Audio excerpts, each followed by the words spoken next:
Yo, what's happening, people? Okay, we are live right now, live from the village right now. Ooh, it is 6 minutes past 8 p.m. right now, on the 10th of July, 2023 right now. I might be just a tad out of breath right now. I'm not really out of breath, but maybe just my heart is going a little bit faster than usual right now, just a tiny little bit. You might have noticed that. Well, I'm okay right now. About to start movie night right now. About to watch Red Sonja right now, continuing our Arnie season with the official, unofficial Conan the Barbarian movie called Red Sonja, with Arnold Schwarzenegger playing, was it Calidor? One of Conan's traveling names. Wow. We're about to watch that right now. This is from 1985, starring Brigitte Nielsen as Red Sonja and Arnold Schwarzenegger. Arnie season continues with Red Sonja. It is on, well, I'm watching it on Amazon. I rented it to watch on Amazon.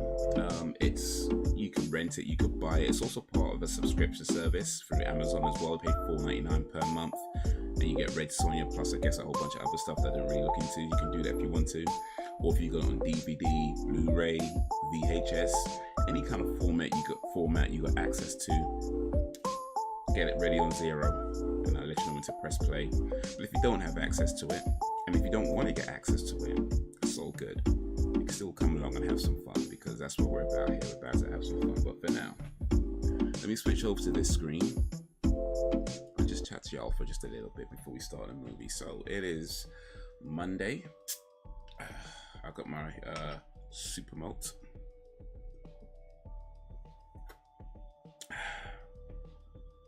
And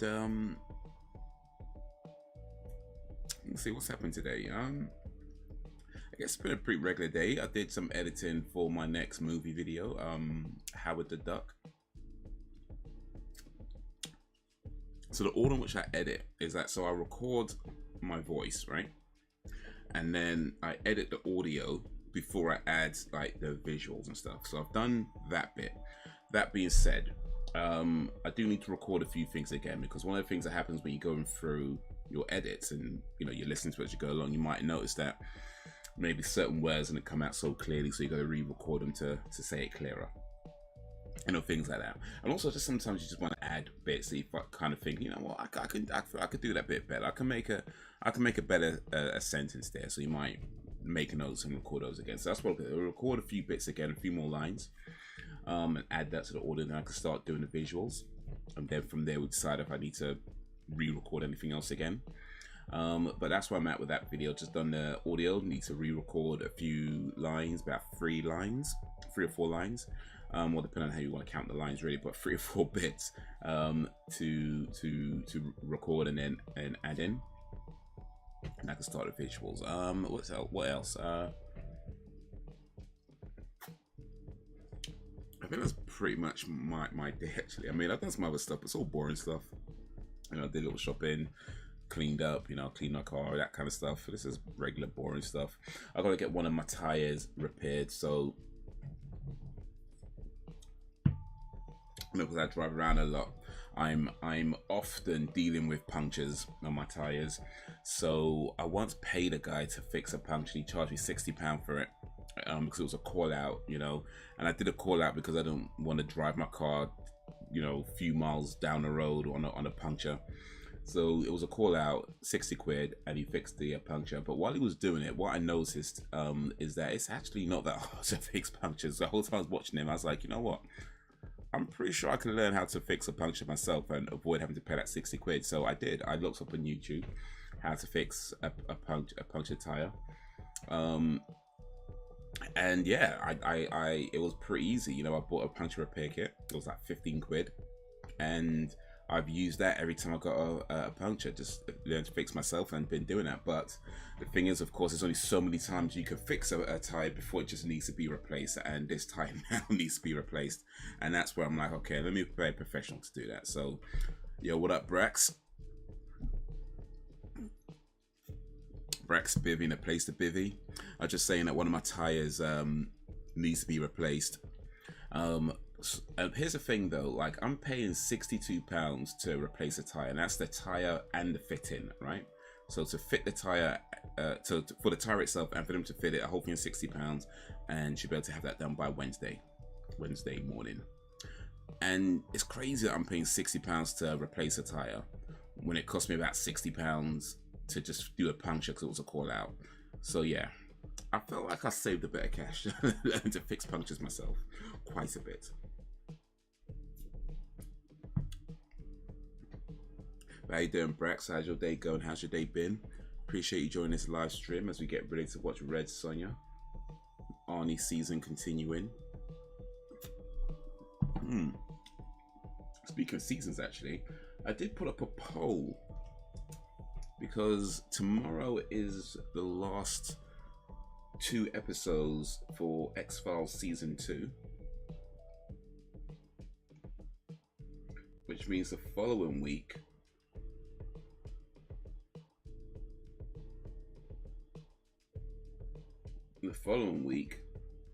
we have to try to find what we're doing, whether we're going to be watching season 3 of the X-Files or whether we'll be watching something else. I mean, they'll still want to complete the X-Files, by the way, so if something else does win, I do feel like I want to complete the X-Files at some point. I don't mind watching something else and coming back to it, that's not a problem. But if X-Files season 3 wins, cool, we'll do that. If something else wins, then we'll do that. But yeah, we have to get back to the X-Files because we do need to complete it. It's alright, cool. X-Files season 3 is winning so far. 2 votes in, both for X-Files season 3. Okay, we'll see how it goes. Maybe by Friday-ish, I'll announce which one won. But yeah, no, my day's been alright. Pretty regular, you know. I went to the gym today. I didn't go to the gym all last week.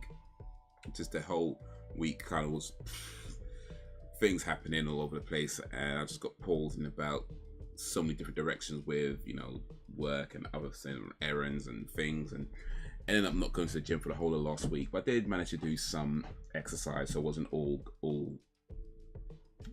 sedentary. Plus I was moving around quite a lot, so I'm sure I got some exercise from that as well.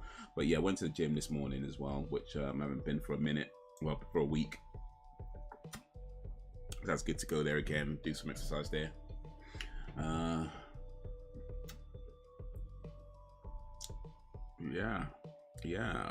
Should be recording a new episode of my podcast on Wednesday. That's Wednesday afternoon for me.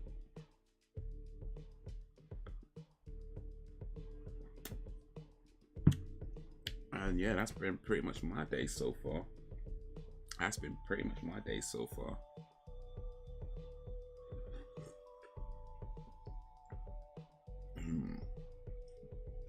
But yeah, man. Now I'm here. Now we're about to watch Red Sonja. I'm not seeing this movie for such a long time. Like it came on TV many moons ago. Like I don't remember. Like probably I think I'd have watched it. I mean, what was this? 85 it came out. Maybe sometime in the late 80s or something was on TV. But I do remember seeing it, and I don't remember if I watched everything. Like, but because you know I would have been real young, and so I don't remember it like that much. Pretty sure it's the only time I've seen it was back then.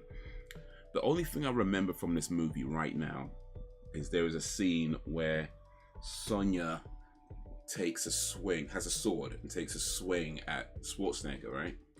While he's got his back turned, but I guess he realizes it's coming because he puts his sword back to block it. And he kind of kneels down in a kind of a lunge type thing to block the sword. That's what I remember. Now, is my memory making up things that never happened? I don't know. I guess we're about to find out.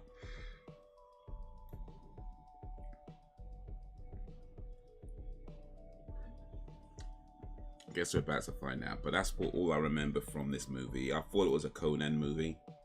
It is not a Conan movie. Though I'm pretty sure I'm not the only one who thought it was a Conan movie. I guess it was pretty confusing at the time.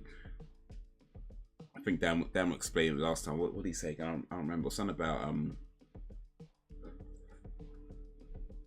I think they wanted it to be a Conan movie, but they couldn't secure the rights or something like that. I think that's what he said. I have to double check if he comes through today.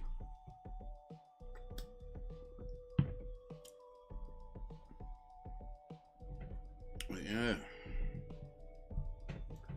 If you got it, get it ready on 0. If you don't, it's all good.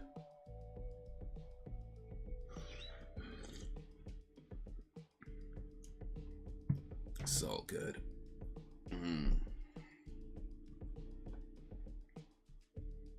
What's been keeping you busy, Brex?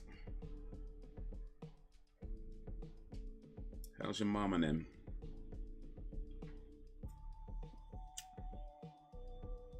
Oh, by the way, speaking of women, this awkward segue, I know, but I did see in the news today that there is a charity who are trying to get the word vagina removed from like sort of medical fields and I can't remember, but places like that where where they do and the reason why they want to get that word removed is because they feel it could be offensive to transgender men or women. Sorry, I'm confused on which one, but they believe it to be offensive to transgender to some transgender people, and what they want to be used instead, the phrase they want to be used instead is bonus hole. So instead of saying vagina, you gotta say bonus hole. Okay, let me see if I can find the thing again so that I'm not misquoting too much. Where did I see it? It was on what channel was it on? Oof. I think it was Lovely Tea I saw it on.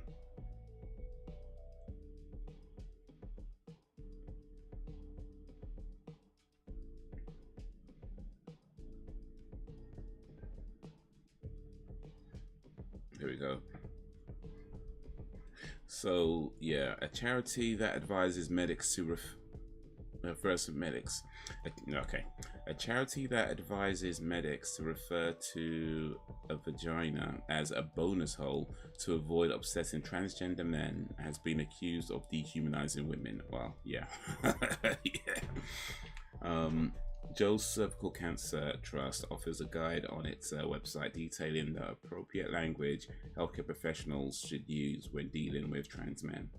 Bonus hole and front hole are deemed acceptable alternatives to vagina, or words that could cause someone to feel hurt or distressed, it states. That's what it says on their website, apparently.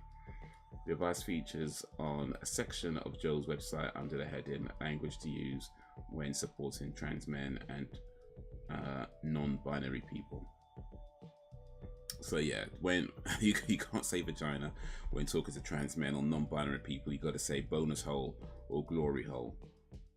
That's mad to me. That is absolutely mad. Like, first of all, like, why would you be offended by the word? It's a thing that exists, like it's what you know what I mean? It's a thing that exists now.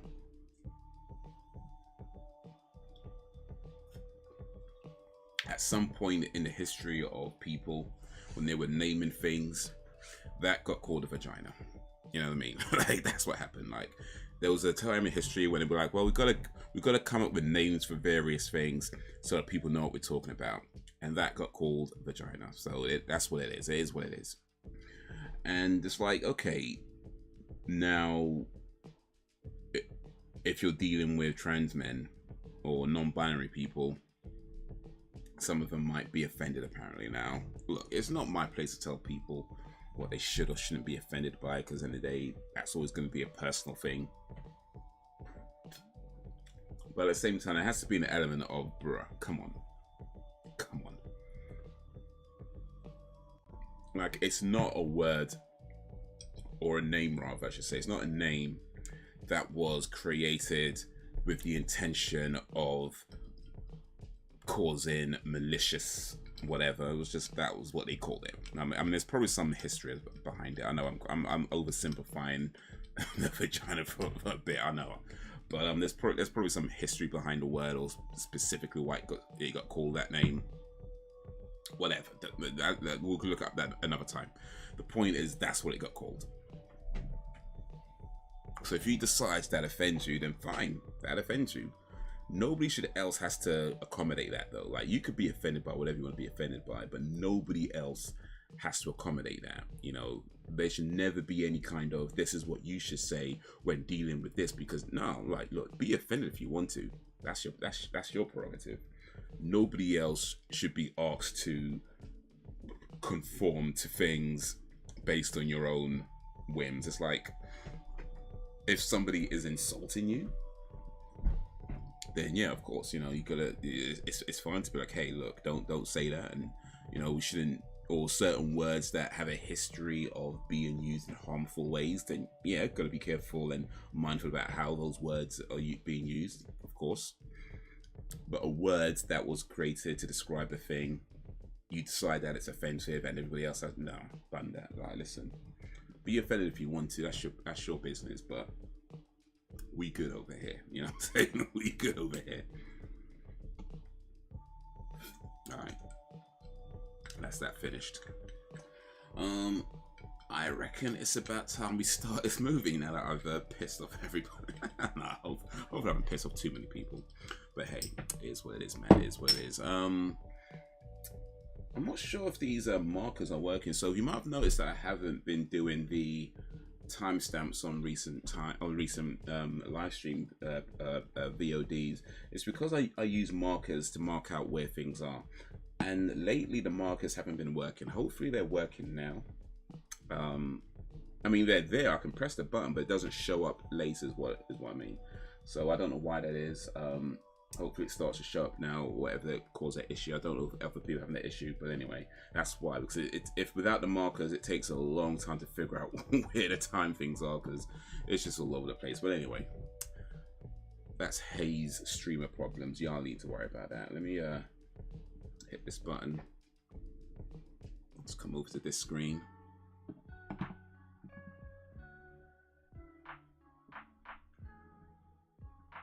Let me get this ready.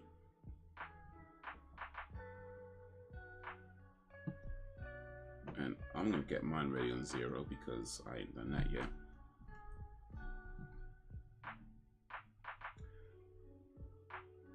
Couldn't add stream marker, it says. I've just noticed that message now, damn. So I guess it's not working. I don't know why. I might have to start writing times down or something. Anyway. All right, well, if you're ready, we're gonna go 3, 2, 1, play. And then 3, 2, 1, play.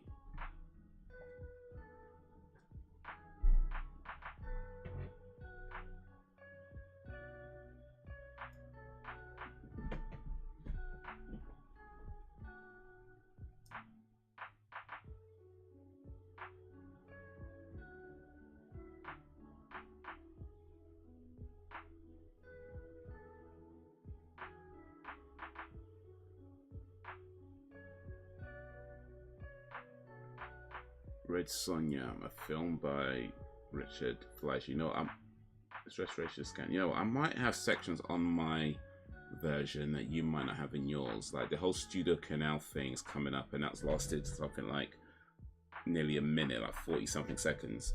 Depending on what you're watching this on, you might not have had that same type of intro. But the movie's starting now. Her name was Red Sonja. She lived in a savage world in an age of violence and a fierce warrior with flaming red hair. In the Hyborian kingdom, her quest for justice and vengeance became a legend. This is how the legend began. Okay. So this is a historical story and historical drama.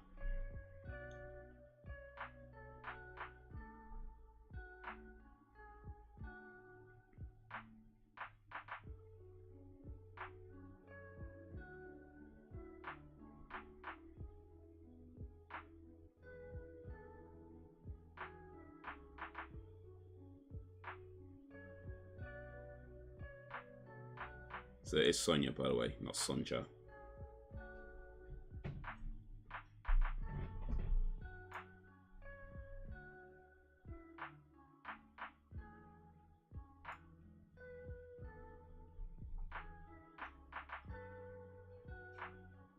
Vengeance shall be yours.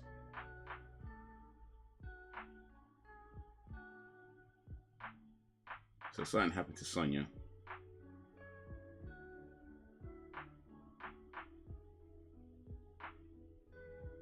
Somebody killed her family, burned her house down. Oh, she got raped as well.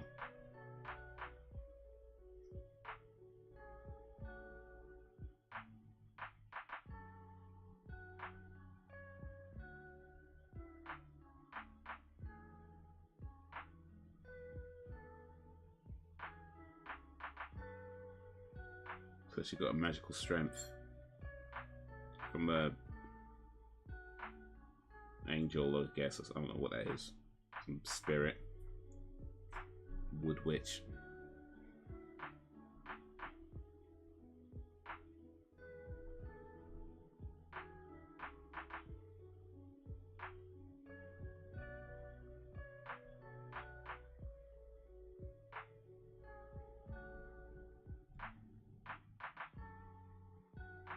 Arnold Schwarzenegger introducing Bridget Nielsen's Red Sonja. So Arnold Schwarzenegger got top billing in the movie that he doesn't star in. This is $9.85, bruh. Sandal Bergman. Paul Smith, okay. Yeah. We know Paul Smith. He might even show up in the chat today.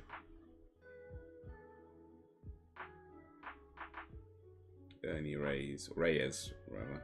Ernie Reyes Jr.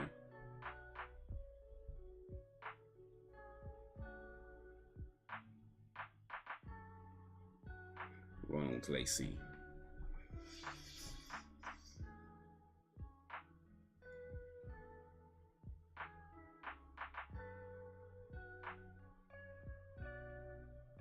Oh, music by Ennio Morricone. Okay.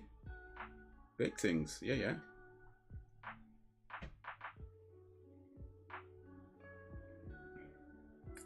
And it's Arnold Schwarzenegger really riding that horse though, because that horse must be tired.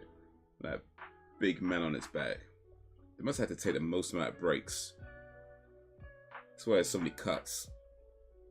The horse could only run like a short distance before he got too tired.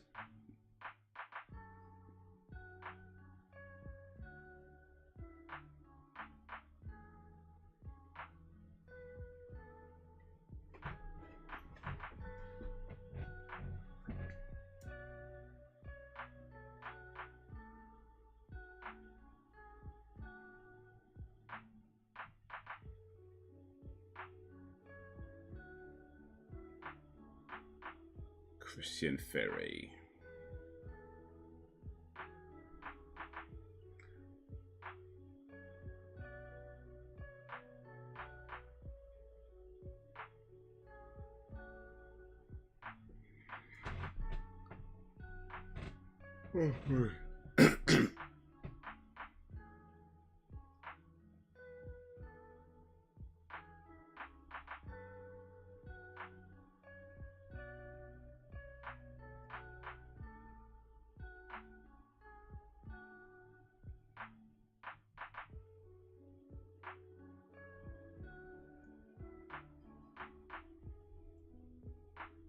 You're late. You snooze, you lose.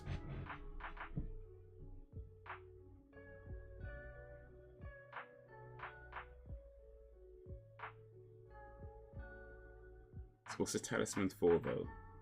I mean, I know what talisman is, but what's the talisman for? Like, who's it protecting? And why they're destroying it?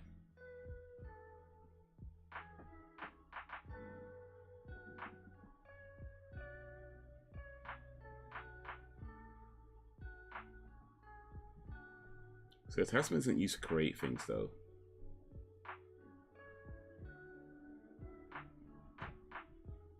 I think they just heard of a word and just like...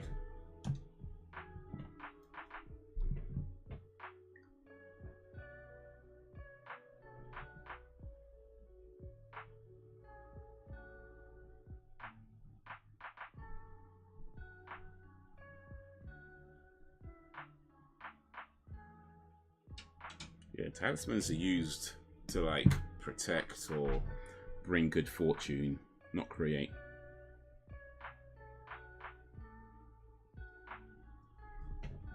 I'm leaning too far forward. I'm like this. Look, I'm eating something. I just might. I need to, yeah, improve my posture.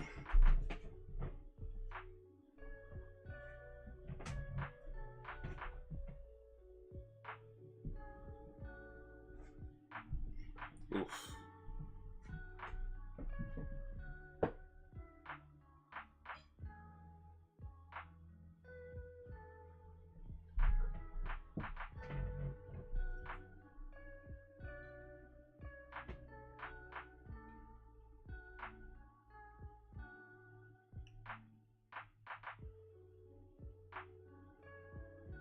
Alright, so we don't know who these guys are. Apparently this talisman got too powerful. I'm assuming these guys don't care about that, so want it anyway. You know, with absolute power corrupts absolutely, which means these are the bad guys, I'm guessing.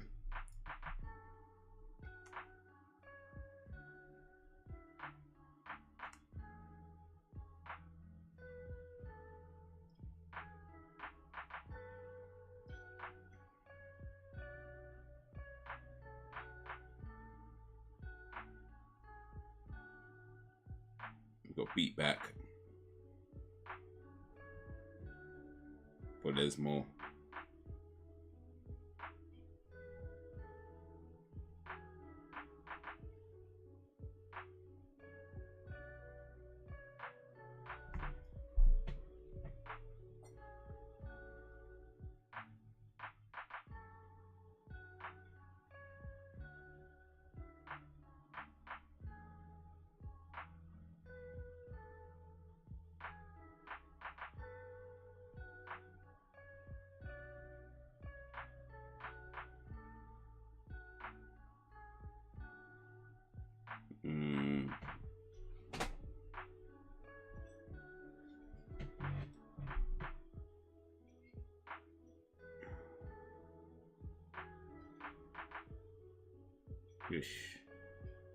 All that fight, this guy's just like,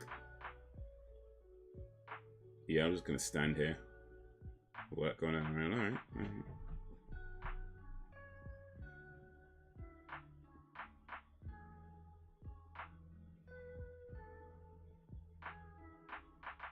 So these women sent the guys to do their dirty work, huh?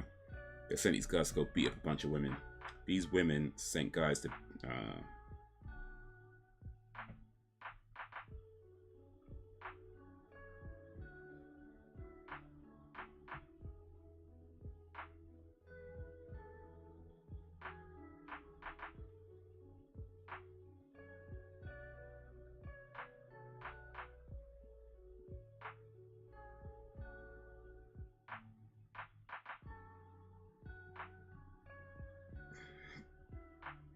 well, they got it now.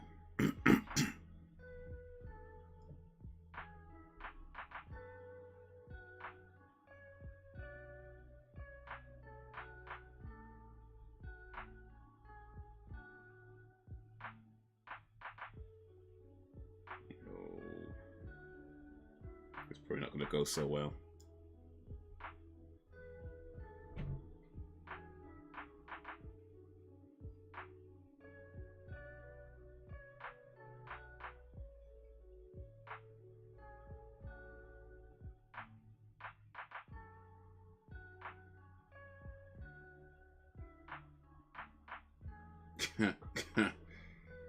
You just saw what happened.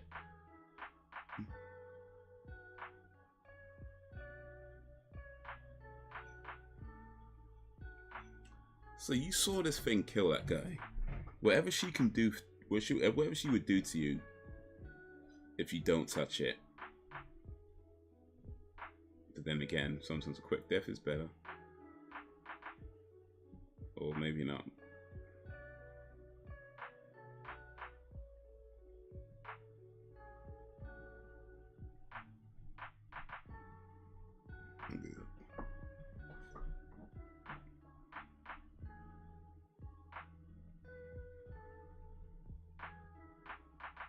Well, I guess there was a legend about the whole thing about only women could touch. Alright, fair enough, fair enough, fair enough. Still though, that's...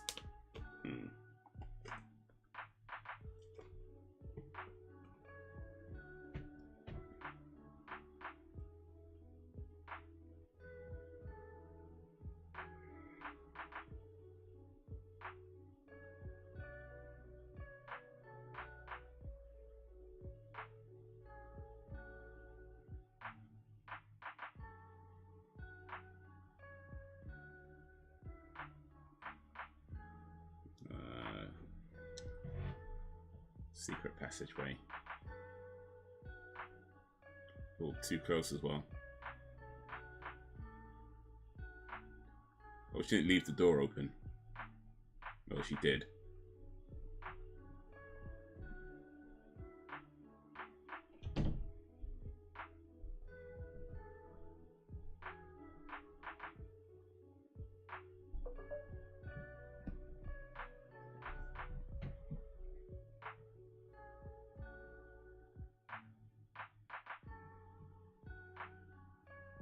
Uh-oh.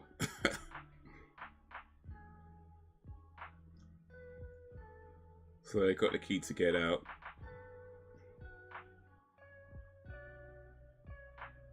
But I'm guessing there's no way they can put the key from the inside. Okay. But that is cruel. That is cruel.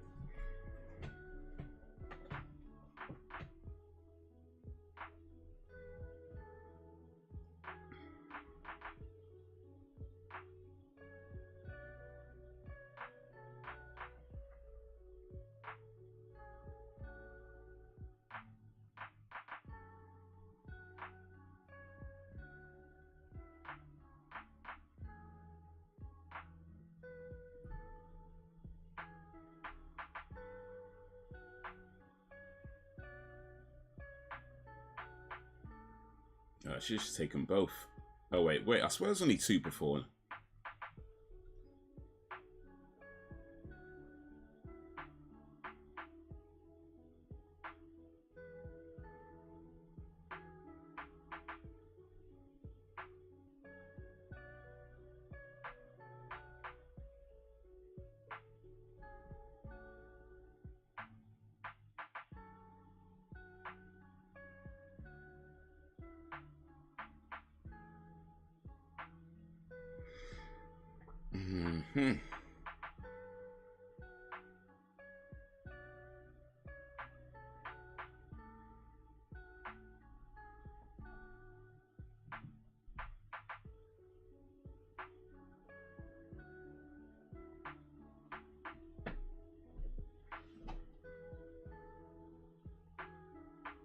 Off with his head. He has no idea who he just saved, though.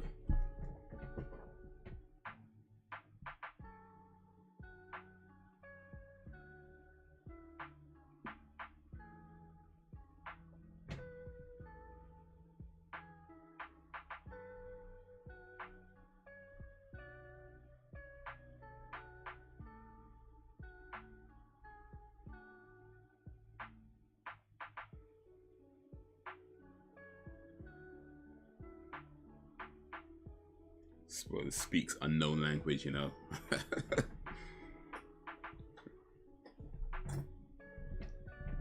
Subtitles are crazy. Don't even bother to look at what language it was. Like, unknown languages, alright. Pretty sure somebody knows that language.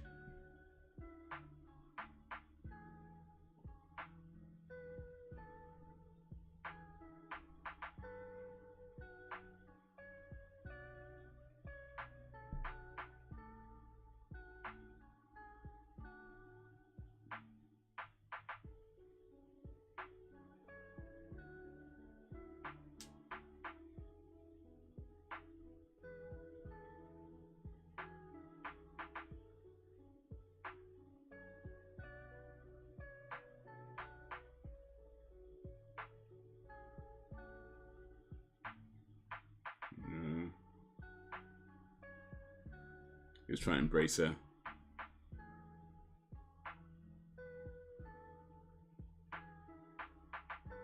Yeah, not all men.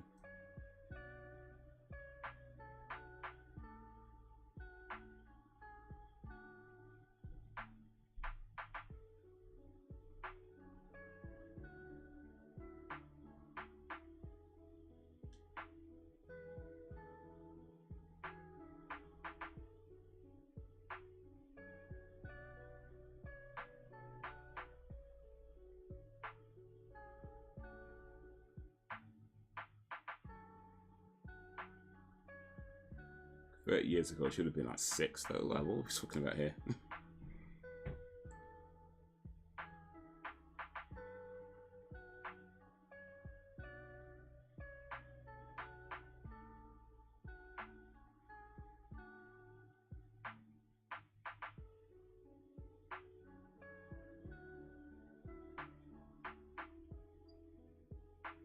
Better choose well.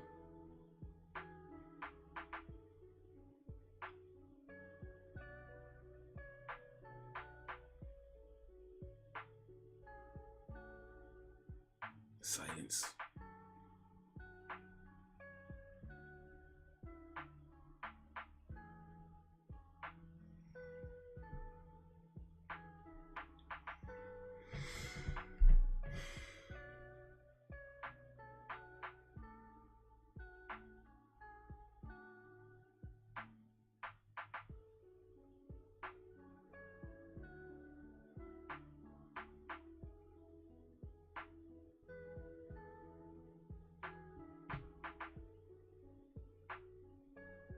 Oh, where's the girl though? Well, she died already. Died off camera.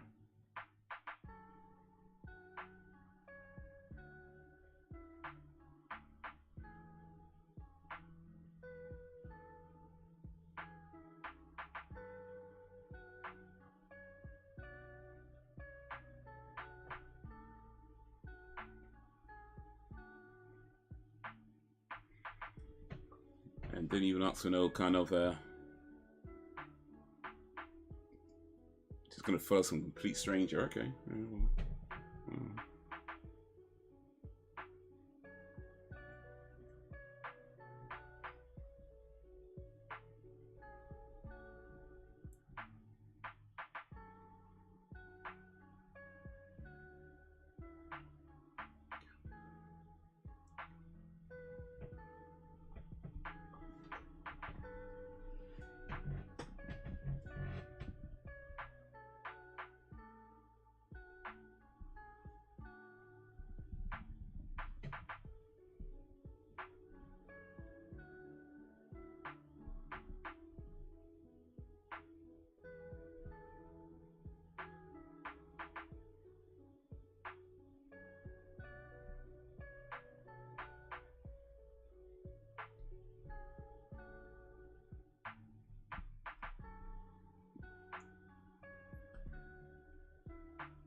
Hey, Sam. Sam B in a place to be. How is ye? How's your day going? How's your day been? Appreciate you joining this live stream.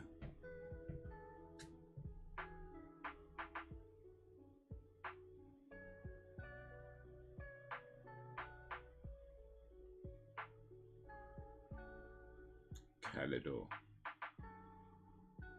Everything is your system.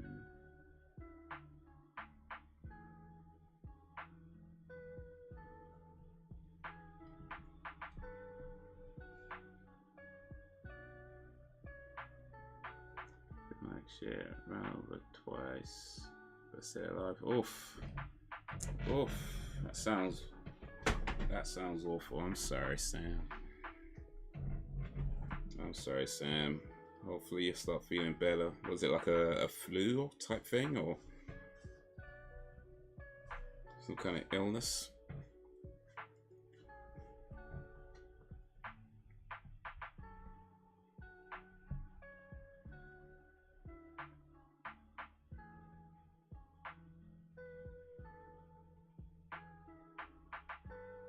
I'm no mercenary. Nobody pays me. Okay, how'd you eat?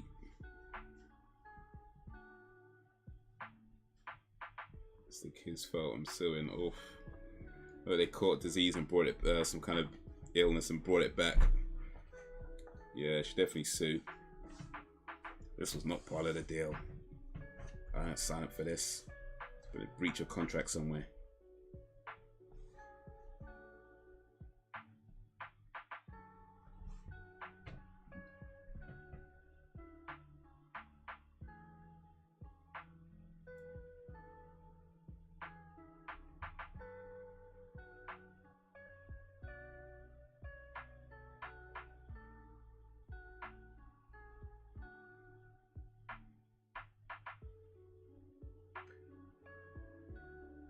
Between Arnold Schwarzenegger and Bridget Nielsen, like the act, bruh. You got Arnold Schwarzenegger who probably learned to speak English 2 weeks ago. Bridget Nielsen, who maybe somebody dubbed her voice or something.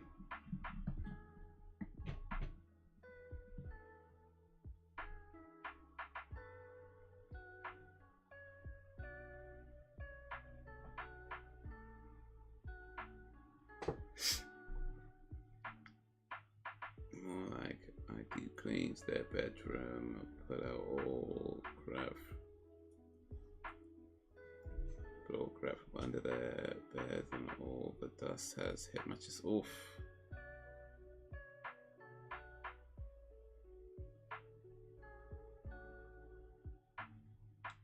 Oh, so it's just like all the dust and dirt and grime and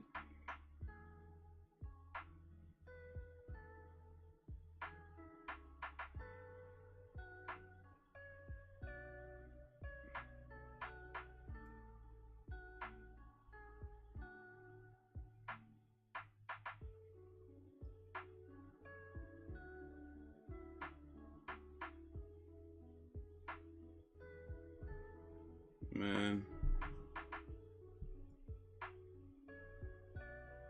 I ain't gonna lie though, that's like an advert for like not having kids. You know what I mean? If they ever want to make an advert for not having kids, that's probably something they can put in the advert. Reasons why you don't want kids. Just have you like coughing up and 2 years of dust just hitting you all at once.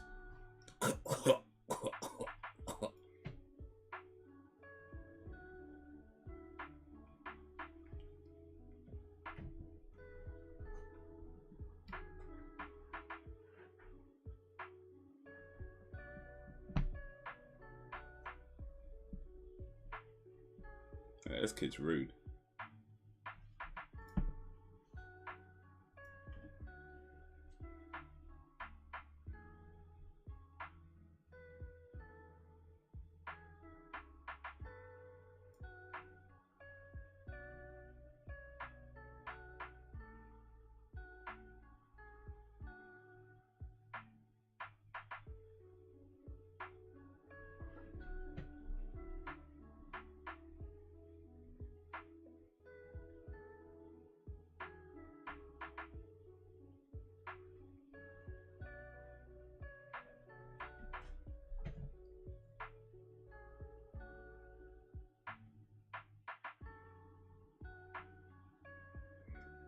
Yeah, but my chest hasn't been the same since I had COVID. It's weakened.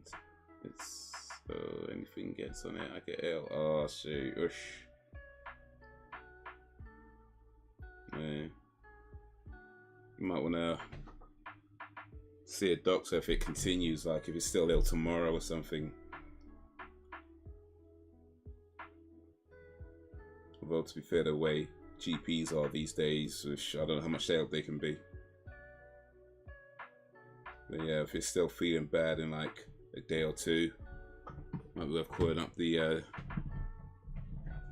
doctor saying, hey, this is what happened, this is how I'm feeling.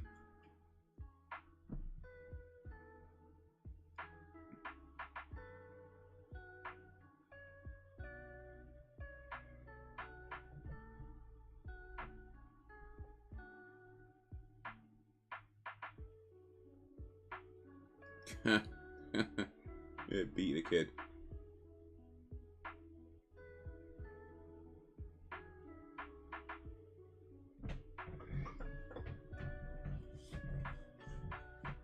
Yeah, that kid is rude. Yeah. Beat him like he stole something.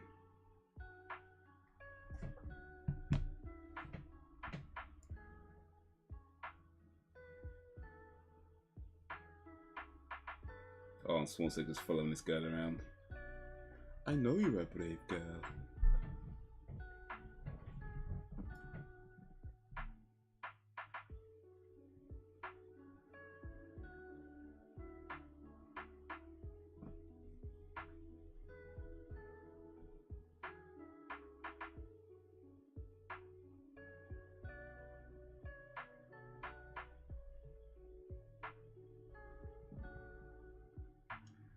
I should, but I know that will want to test me for COPD.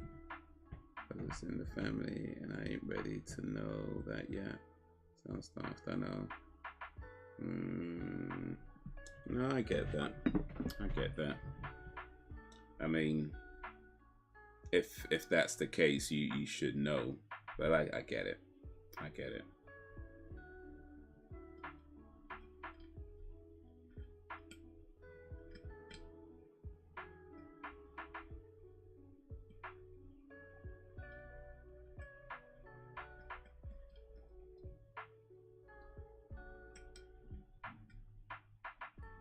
I mean, it's like people who have sort of a long history of things like cancer in their family. You know, it's like, you know, you should get checked, but it's the not wanting to make it real feeling.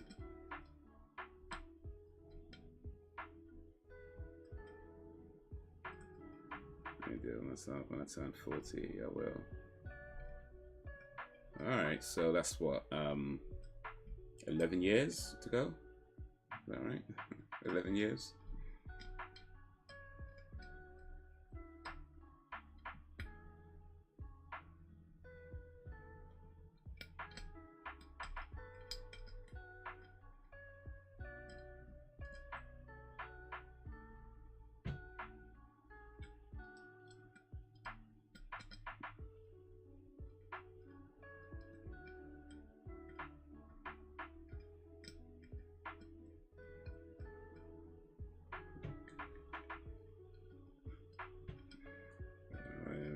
So I guess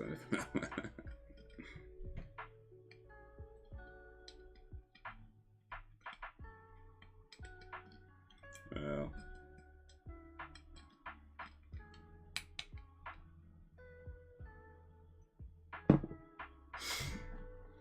40, the big 40. You know, they say the person you are at 40 is the person you'll be for the rest of your life. And I kind of believe that's true, actually. Like, I don't necessarily believe that you can never change after 40. I don't believe that's the case. But I do believe, like, pretty much that's who you are. Like, once you get to 40, that is, like, 80-90% who you are, I reckon. And any changes after that, I mean, it's possible, but it would take a lot. You know what I mean? Like, I feel like at that point, it takes a lot to make any like significant life changes. Like when you're young, it might just take, I don't know, some girl you fancy or whatever, and you want to rethink your whole life. But like after, I think by the time you get to 40 and over, it's like any significant changes takes like just a lot. So it's not that it's not possible, but I do feel like, yeah, pretty much who you are at 40 is who you'd be for the rest of your life. Or at least close enough to.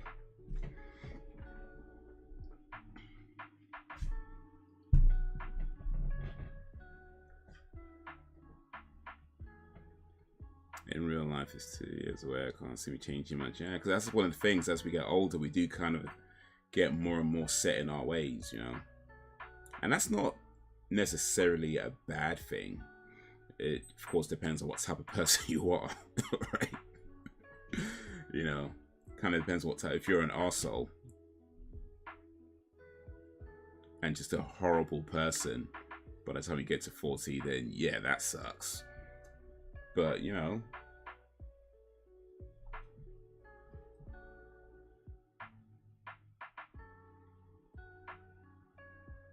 but they'd promptly let it go unharmed. But yeah, if you're the type of person who is, you know, like a bit more open and, you know, kind of positive attitude, you know, that sort of stuff, and just generally well, excuse me. I mean, nobody's all good, right? I get that.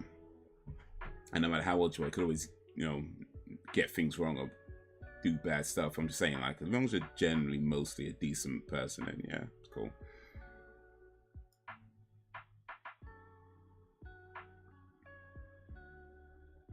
I feel I'm a pretty cool person, so.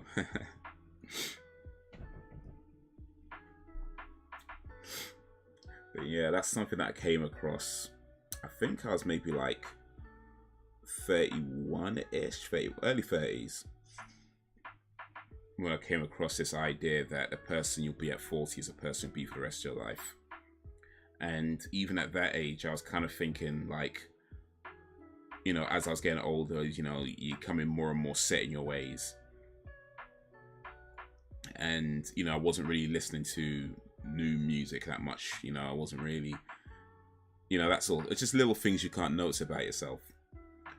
And so I was kind of thinking, okay, so if I make it to 40, what type of person do I want to be? And of course, there's no guarantees of anything, but I knew that I didn't want to be somebody who's, you know, grumpy or just miserable, or, you know what I mean, like so cut off through their own ignorance that they're just unwilling to, you know, like listen or you know, that type of thing. Like, I knew that I didn't want that. And to my mind, the best way to achieve that was to write up a list of all, kind of like a bucket list, I guess, but not necessarily things to do before you die. Well, I guess technically it's that too, but things to do before 40. And it was a long list. I don't even remember what I wrote on it. I might even still have it somewhere, I'm not sure. I haven't looked at it for a long time now. But it was a long list of all these different things. And the idea wasn't necessarily to do everything on the list, but more so to just do as much as I can, so that, you know, by the time I get to 40, hopefully it would mean that I'm the type of person who's, you know, willing to try new stuff and just kind of look at life in a positive way, and, you know, that kind of thing. So did I achieve that? Hopefully so. I mean, ebbs and flows, right? Some days are better than others, for sure. Everybody has their bad days, but you know, you keep trying your best. You keep trying your best.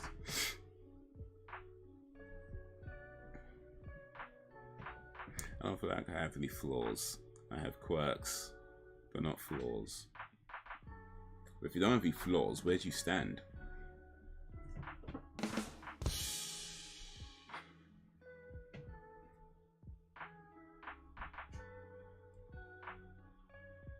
What up, Dan? Oh, this kid's got some moves. He's a rude kid, but he can kick ass. Yo, BD in a place to be. My biggest flaw is thinking I may have a flaw.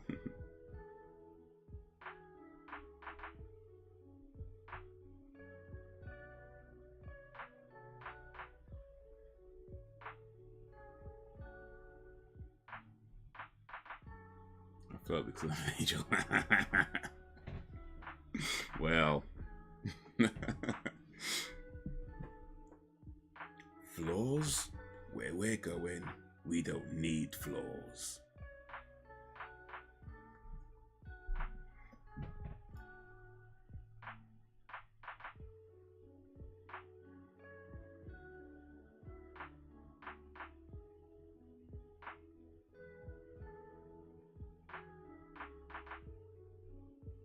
Yeah, the thing about flaws is like, and at the risk of sounding a little bit arrogant, is like, I mean, if you identify a flaw within yourself, you know, or not even necessarily a flaw, but just something that you're either something that you're doing wrong or something that you could be doing better. If you could identify that within yourself, and then you make that change right away, you know, you're always going to be the best version of yourself on any given day, right?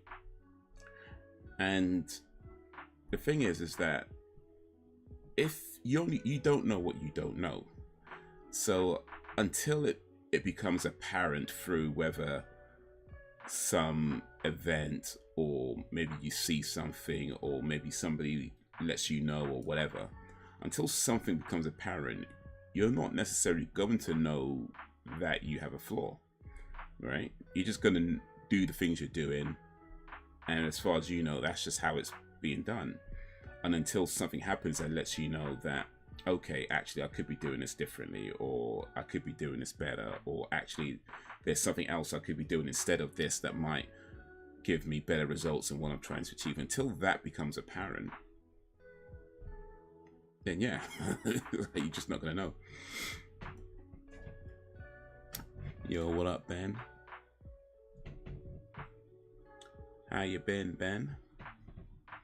Halo gets a bit heavy though. Well, isn't the Halo made out of light?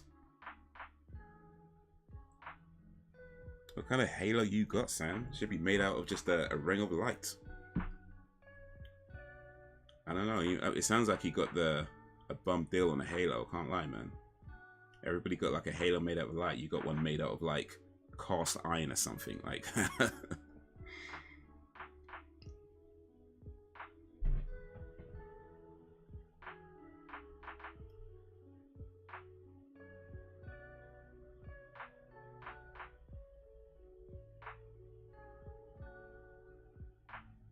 Or has your Halo got one of those ones that has like the thing that attaches to your back?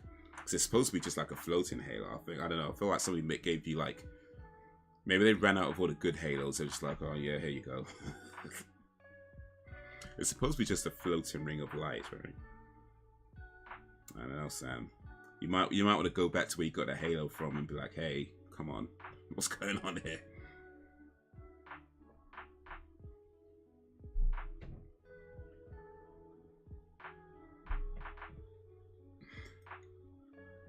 Oh, not bad, thanks, Haze. How you good weekend?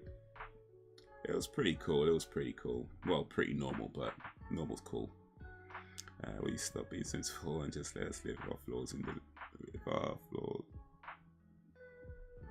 in delusion? I'm not sensible. I'm more like sense a cow.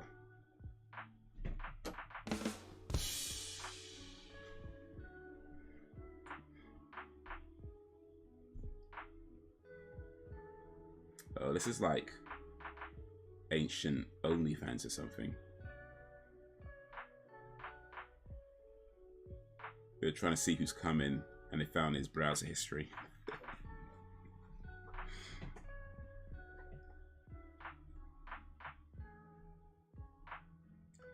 That was heavy because being this good and pure can feel like a burden sometimes. Oh, I see.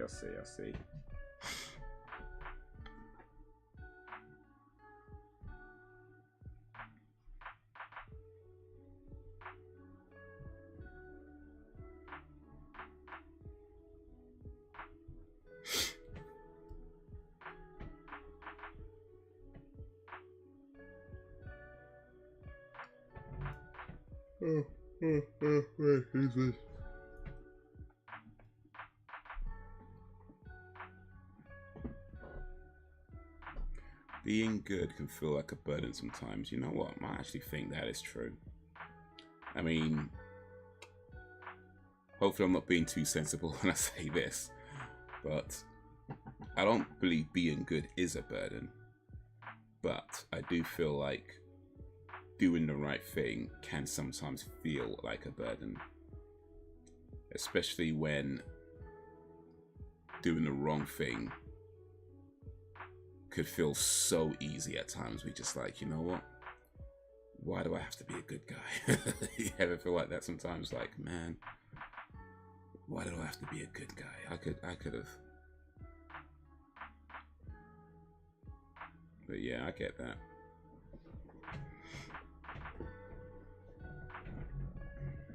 Why did I choose to be the bigger man? Like, damn it. Why did I choose to do the right thing? Sometimes I wish I could be a little more selfish.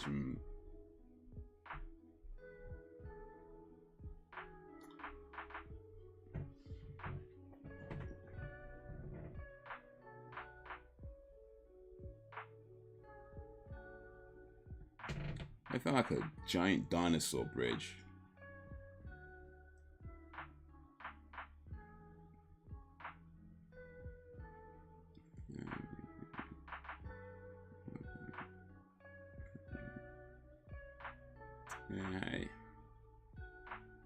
Hey. Oh, so he's also watching everything. Yeah. How you been, Ben? How's your weekend? How's your day going?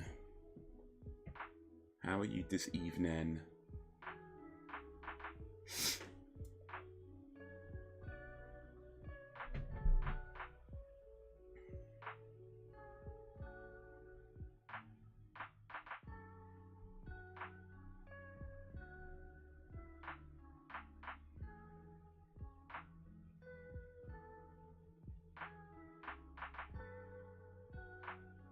She's gonna beat him.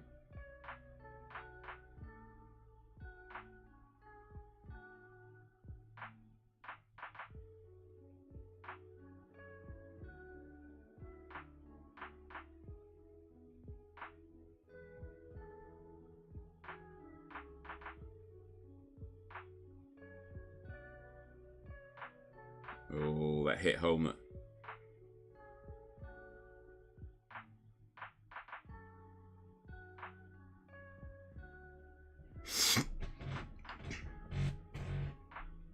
That hit home. That kid better smarten up.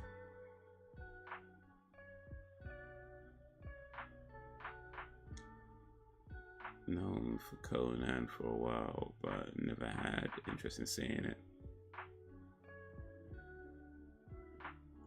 How much pressure it takes to keep the halo up. Under pressure. I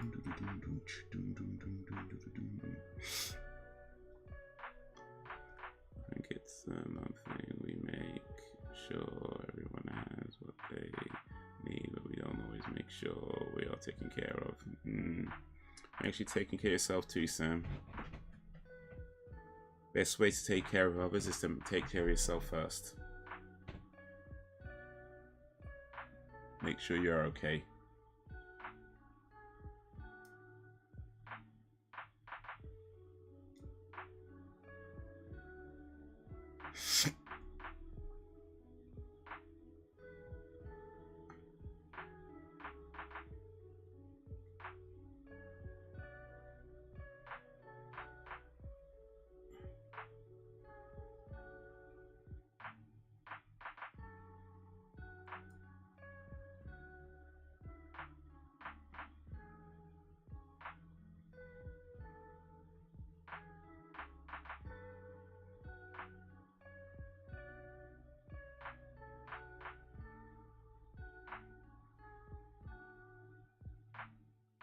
Counsel is good, Sam, as long as you still get to have some time to yourself.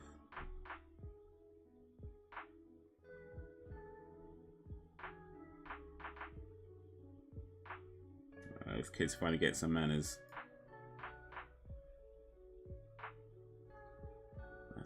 Good man, traits and curses.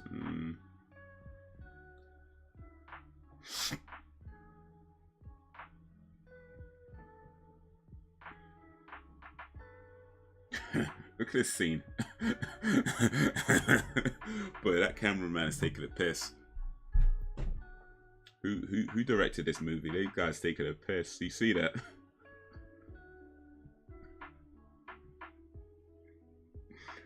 Man.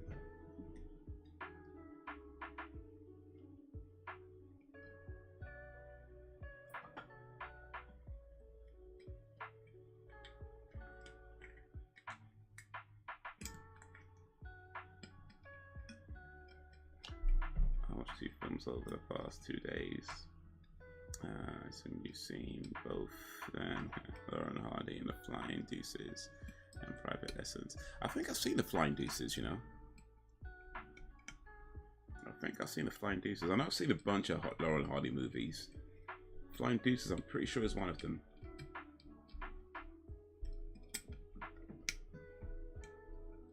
But Lauren Hardy were legendary, man.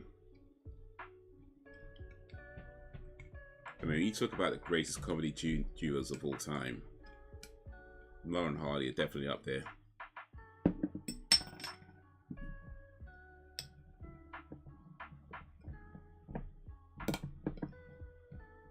This used to be a huge Lauren Hardy fan. One where they joined the French Foreign Legion. It deserves a Lauren Hardy handshake. Oh, is that when it's like...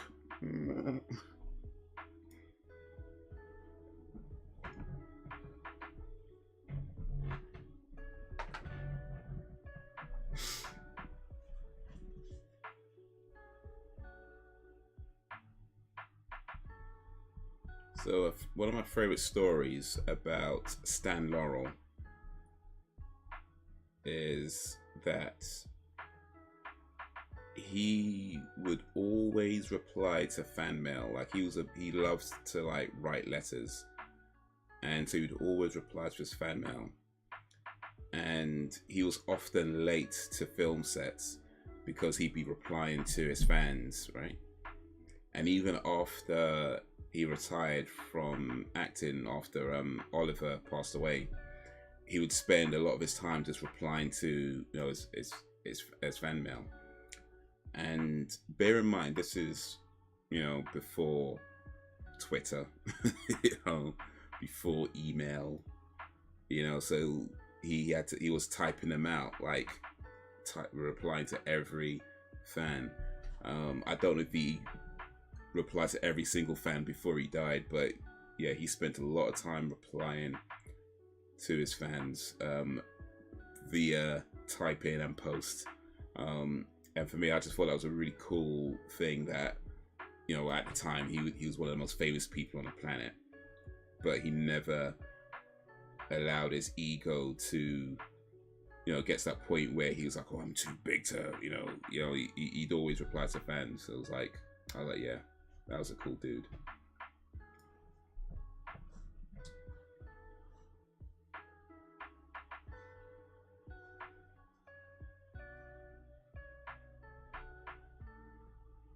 Feel like that sometimes, then yeah, there is Elliot too, but sometimes it feels like I'm his mum, sometimes I am. Well, as long as you don't have to change his nappy, I think that's alright then.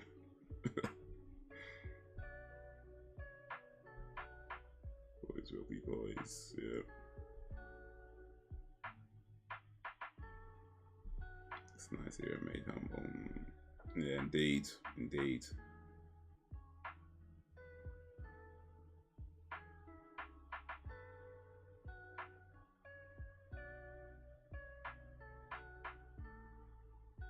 Oh, they awoken the beast. Yeah, never got into it. Mom's is back at the crib now. Okay, awesome. That's good news, man.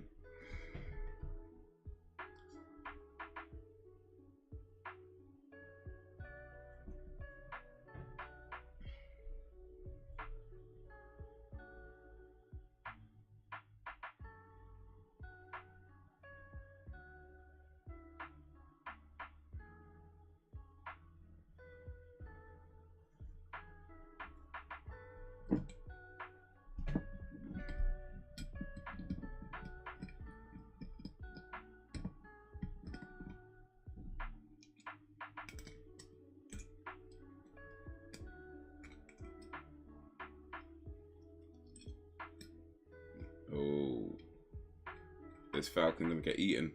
Well, that's close. Better be careful, Falcon.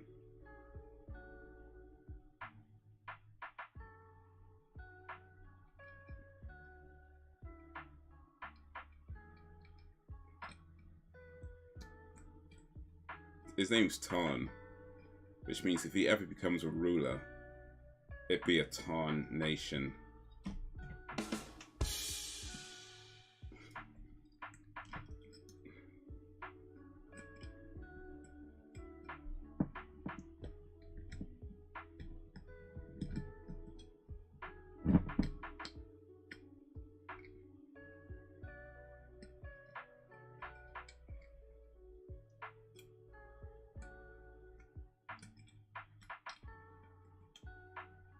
Oh, you got him. Got the kid. Oh, did she get the monster? No, not yet, not yet.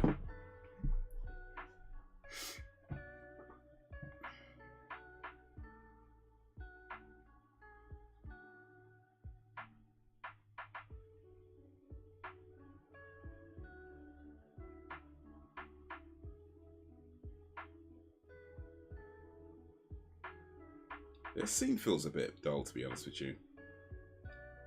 Oh, there's no background music, that's why. There's literally no background music at all.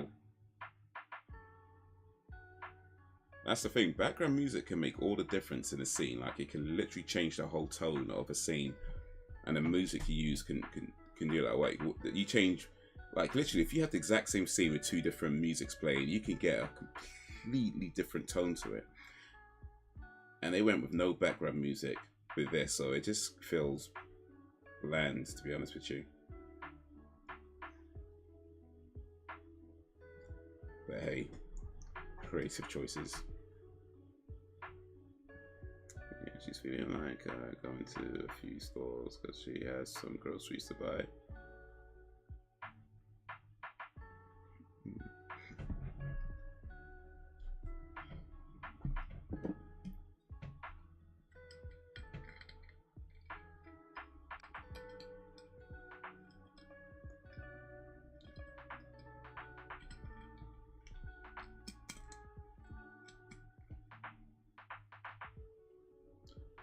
I can't kill it, it's a machine. Aye, aye, aye, aye, aye. Aye, aye, aye. Did you hear about a teacher getting stabbed today? Hopefully they make a full recovery. Could have imagined something like that happening back in my day. Yeah, I saw a little bit about it in the headlines. It was a student, I believe, that stabbed the teacher. She doesn't do too much too soon, thanks, but it's great that she's back home. Yeah, indeed. I'm doing her usual cussing. Oh, Mrs. Spivey.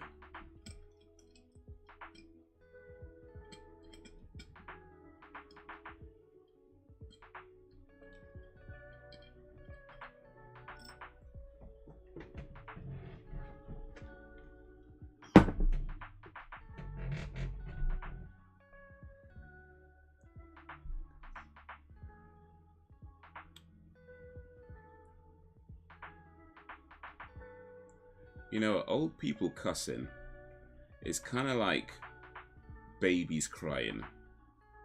You know, like when it happens a lot, it can get a little bit annoying for sure. But at least it means they're okay. You know what I mean? Like it might sometimes get a little annoying, but at least it means they're okay.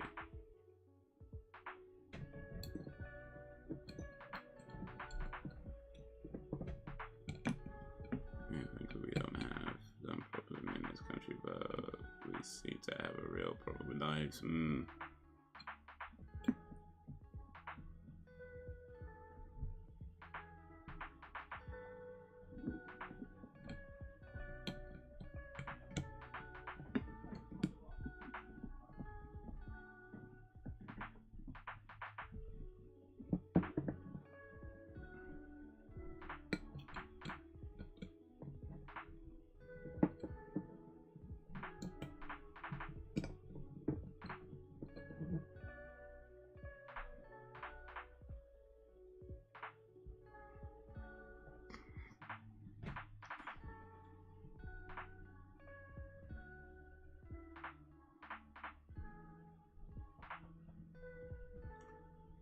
know who I got my excess of profanity from.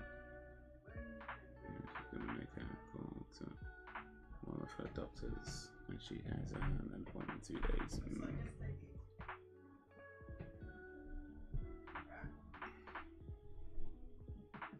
Oh, this guy.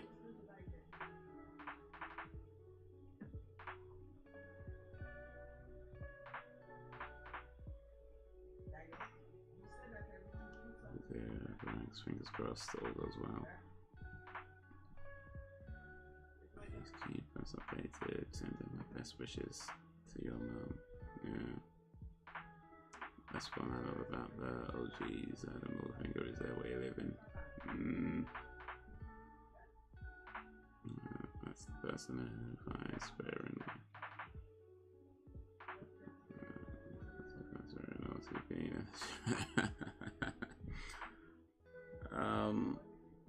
I don't think. Actually, no. I think it was in the chat last week. Actually, I think it was in the chat last week.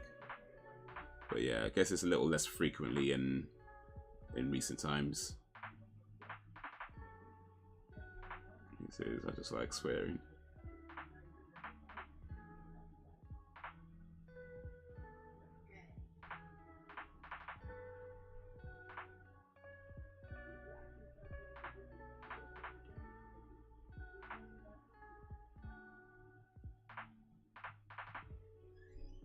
This is kind of a weird thing. Like, if he wants to be with her, he has to beat her up first. Like, I don't know. That seems like an odd message, don't you think?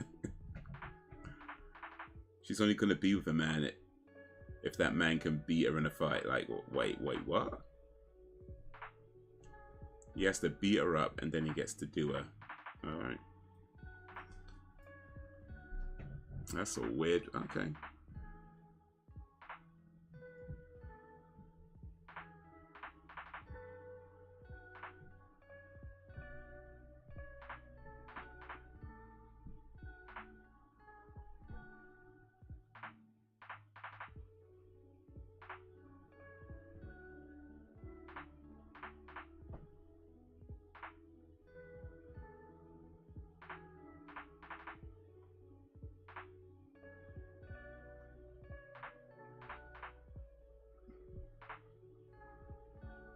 Sounds like foreplay to me.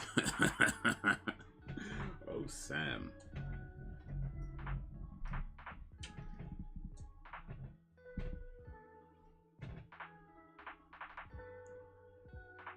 Yes, sure.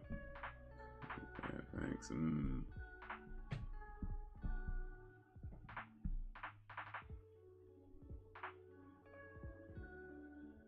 I knew a girl once, years back, and she said that the reason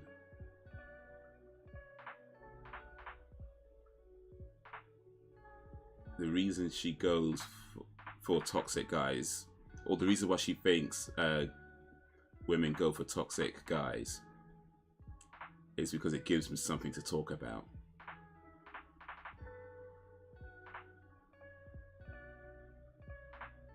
Like, she'll say, if you're with a guy who's like kind and, you know, all that kind of stuff, like, there's nothing to talk about. It's like, all right, well, he was kind. We had a nice time, and that's it. But like, when a guy's like toxic, when he's dangerous, when he's a bad boy like that, it's drama, and that's something to talk about. That's something to go to your friends and be like, oh, that's it, and you know. It's more exciting.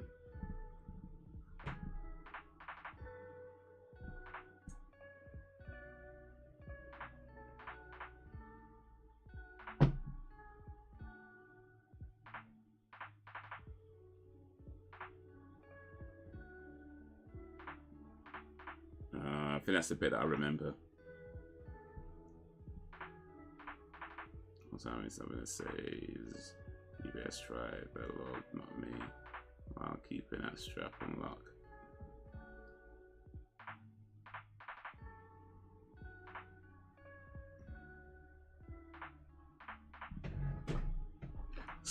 speaking of straps, Brax, when you're getting your strap,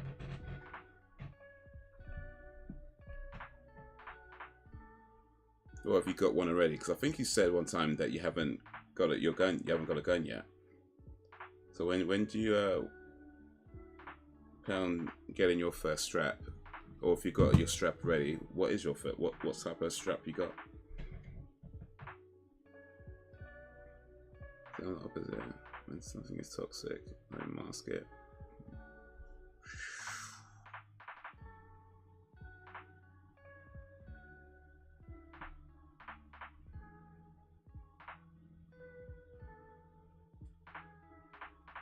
Yeah. Put a cover on it, make it look like something else. I guess depending on how toxic it is, determines how well that goes.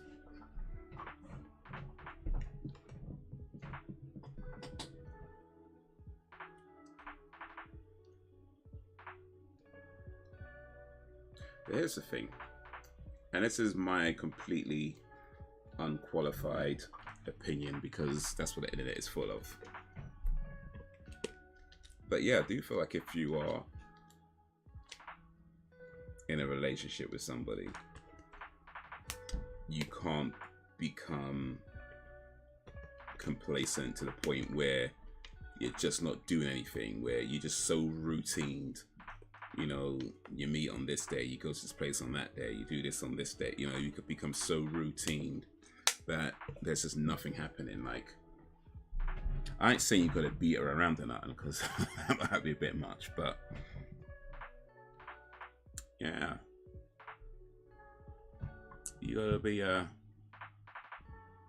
just a little toxic here and there, you know, just a little bit, not too much, just a little bit.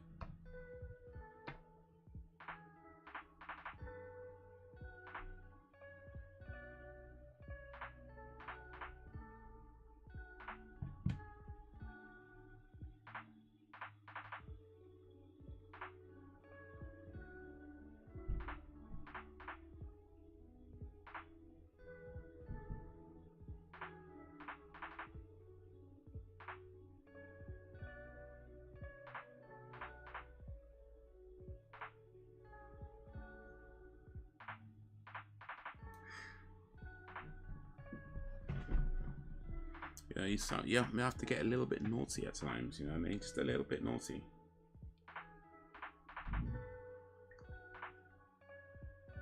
Because if you're just doing the same things over and over and over again, it's like, I mean, look, steadiness is important. I ain't saying that.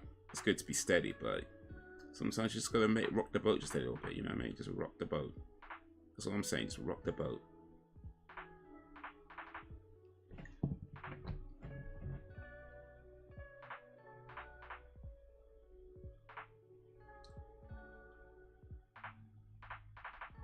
It's more like you don't want to admit it to yourself, so you deny it. But deep down, you know it's painful. Oh, okay, you're talking about that kind of toxic. Okay, I see. I'm sorry, Sam. I'll get some whenever I have the money to. My first will be a Glock. Second might be an AR-15 or shotgun. Man, what you need a shotgun for? Like, a shotgun is one of the thing with a shotgun is that they're a cool weapon to have, but to actually use, they're pretty useless. They're pretty useless because their range is short. They have short range and they have a wide spread, which means like you have to be aiming at something close to you, but because it has a wide spread, you're gonna hit your target and a bunch of other stuff as well. So it's just damage. Like, yeah, they look cool, but they're pretty impractical.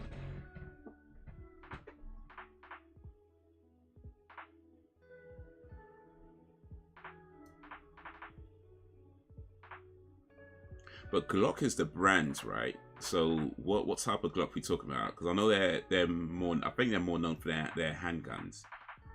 But Glock is the brand.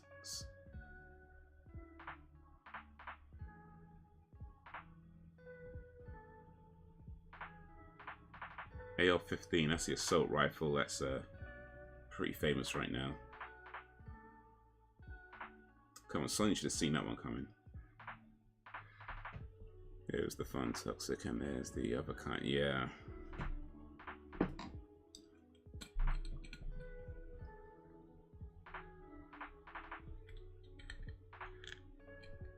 No, hopefully doesn't. Hopefully not masking too much. I mean, I think at some point you have to deal with it. You know, like when it gets that kind of toxic, as much as it hurts, and it's best to deal with it, and that way it can be over with, one way or the other.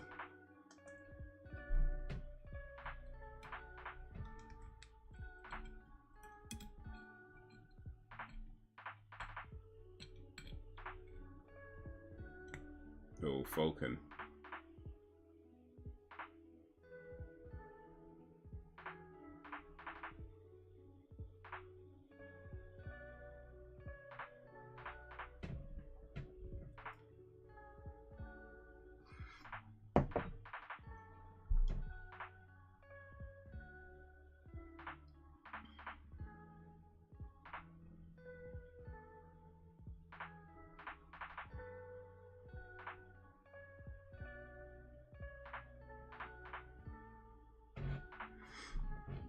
But you get smacked in the face with a big bone like that, though.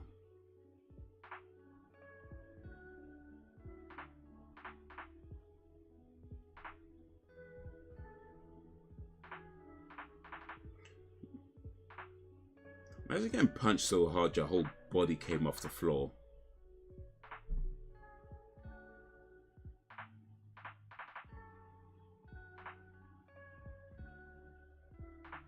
It's in the past. Okay. Cool. That's good. And hopefully it stays there.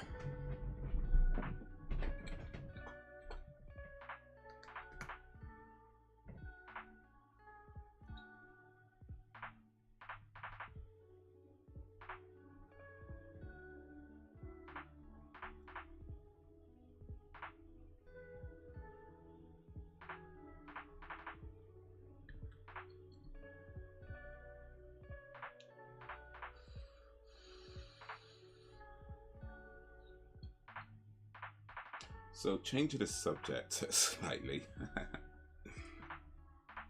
Did you guys hear that there's a charity that is advising people in the medical fields to when dealing with transgender men and non-binary people, that instead of using the word vagina, they should use the words bonus hole or front hole.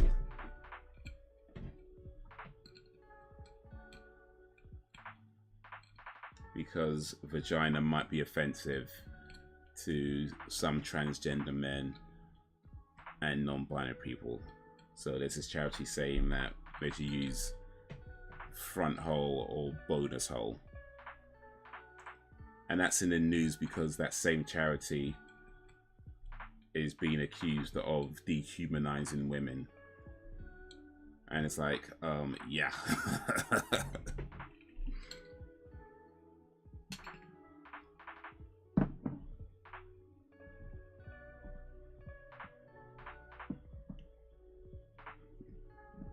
my God, I can't with people yet.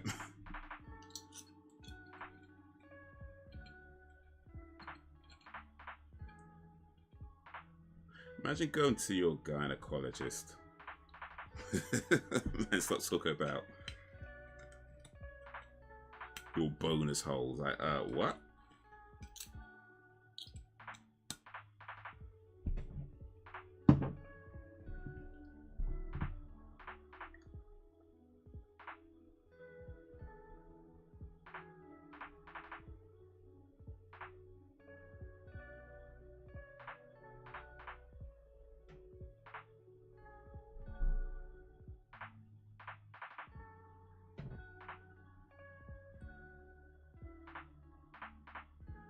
Yeah, I think the good news is though is that I don't think too many people are trying to adopt those words into their vocabulary.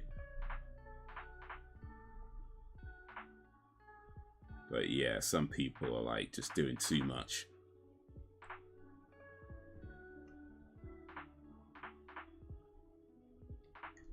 Trans wave is dehumanized to him.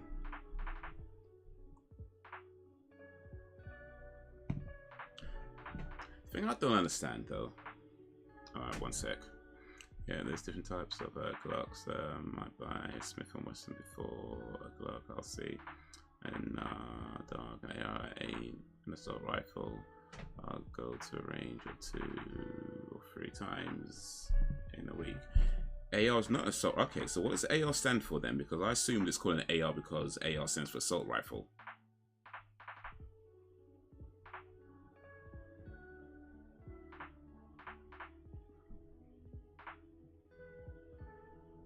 Okay, automatic rifle. Okay, in this case, it's an automatic rifle. I see. Okay. Although I guess technically you can still assault people with it. So yeah. You can still assault people with it, so technicalities. But yeah, like, here's what I don't understand is,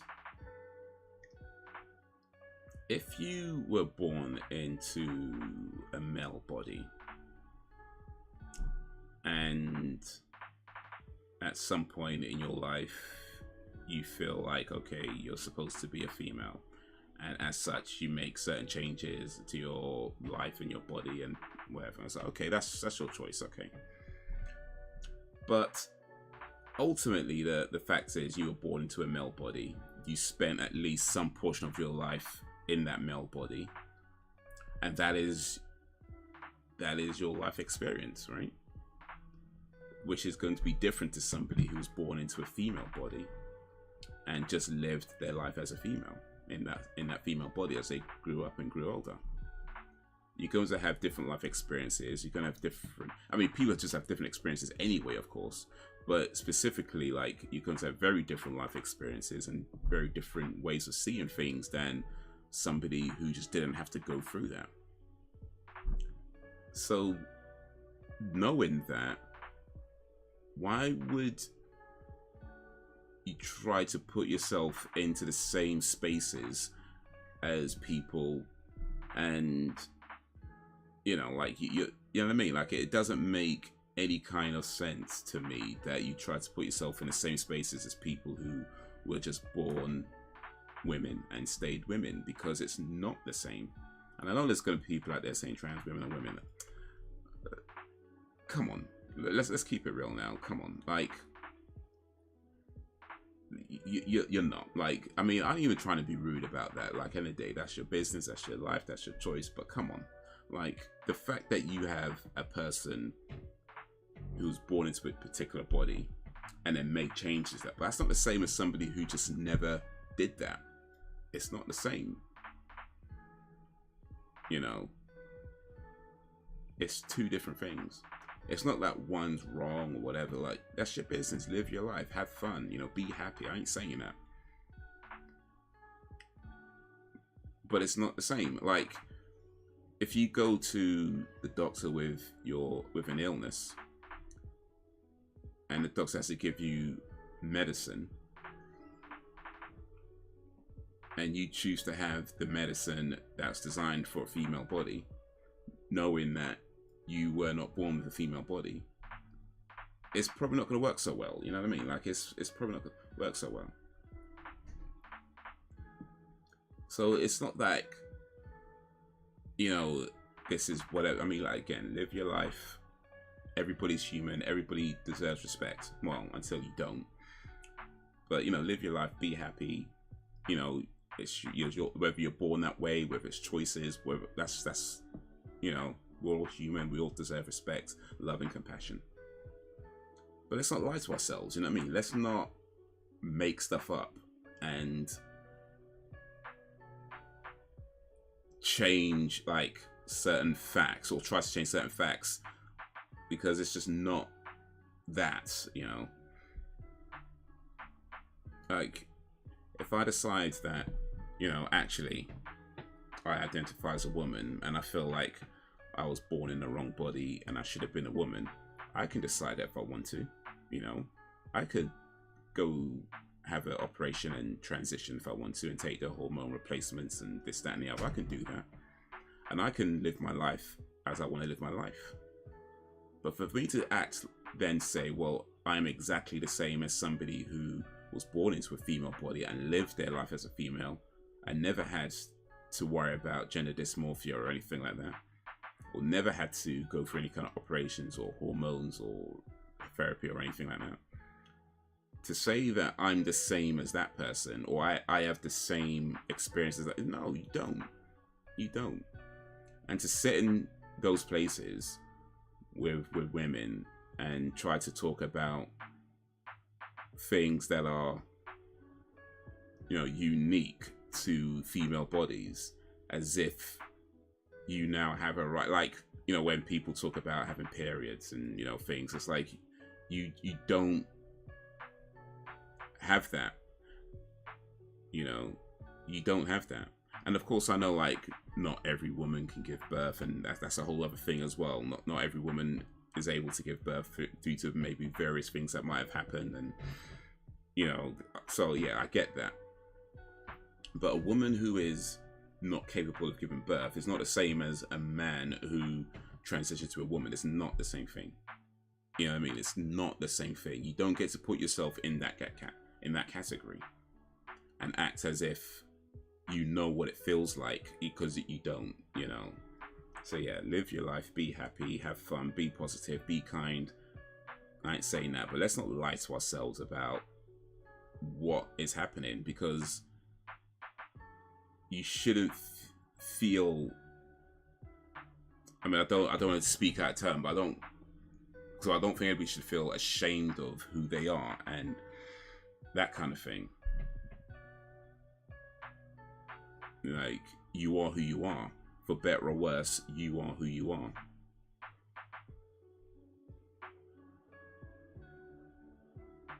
And that's who you are. Like, it's not, doesn't make you any better or any worse, or it's just, that's who you are.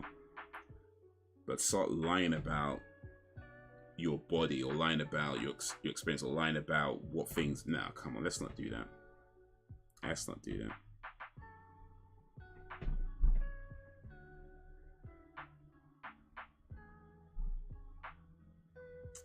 But I missed a bunch of stuff. I just went on a little rant. My bad. So recent times, I never cared about sexuality, gender, race, or any other. We're all human, living our lives and treat people as equals. Then this new wave of trends came about, and they are redefining womanhood, and that's not okay. When you have a gay woman saying this stuff is going too far, maybe people should listen. Yeah. And you're a cisgender female. You're not. You're a female. So with the added terminology, yeah. And whatever you want me to be, Sam. Okay. Okay. Wow. Wow. What does Ben want Sam to be? Alright, let me stop.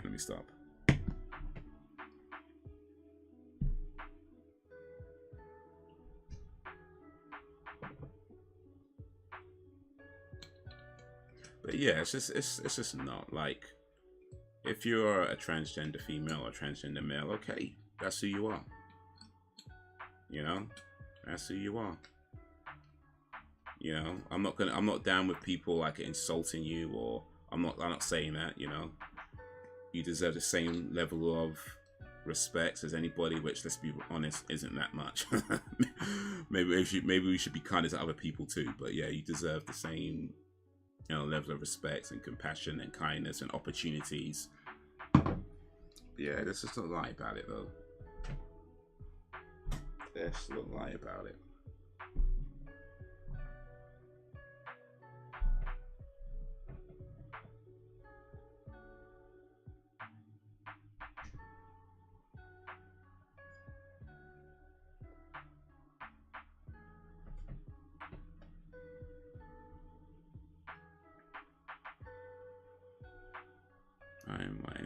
wants me to be because I can't be asked.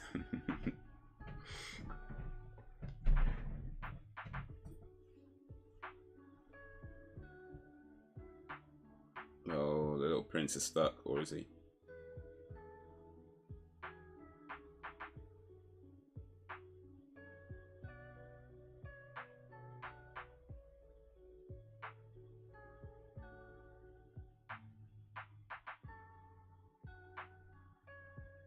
You never left the kid behind.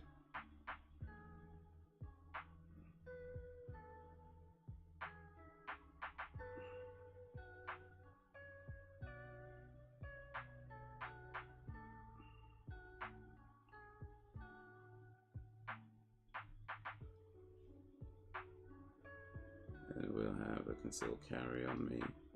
And one in my car. Gonna always keep my info on my sun visor just in case I come across one of cop who's one of them folks. Yeah, just be careful how you reach for it though.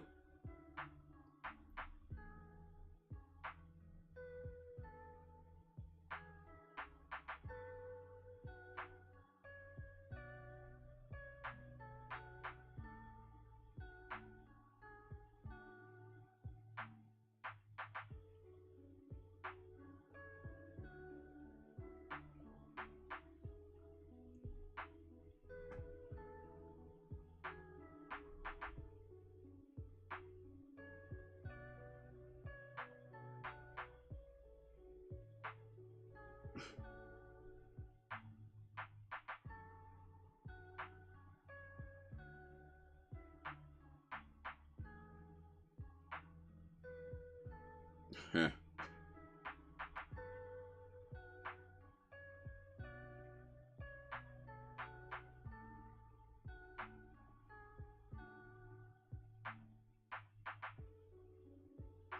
Do you have much faith in the police? I mean, it kind of varies, to be honest. Kind of varies. I've personally not had any major issues like that with the police.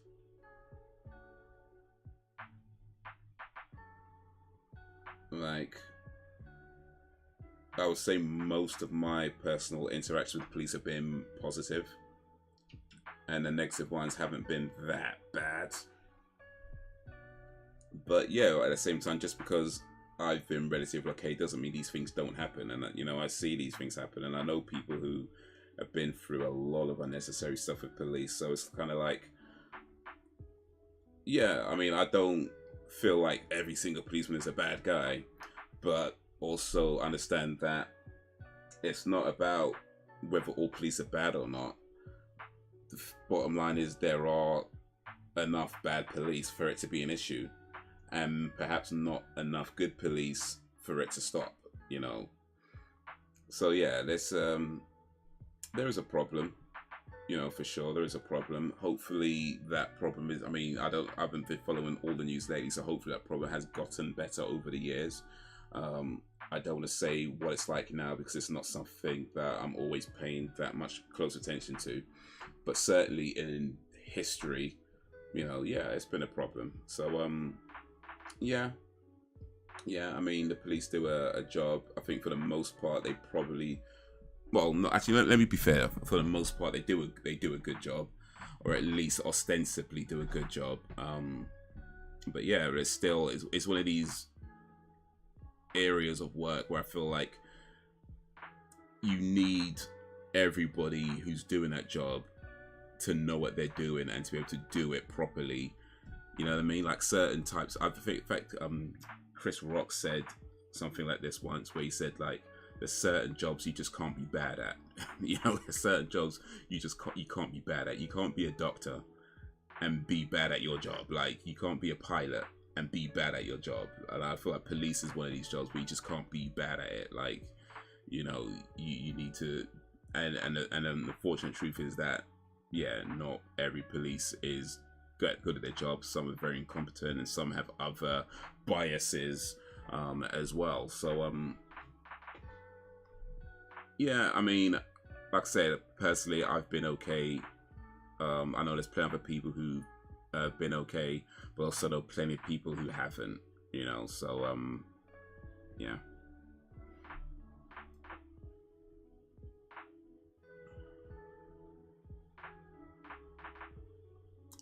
You hear about the trans woman who tried to get a gynecologist.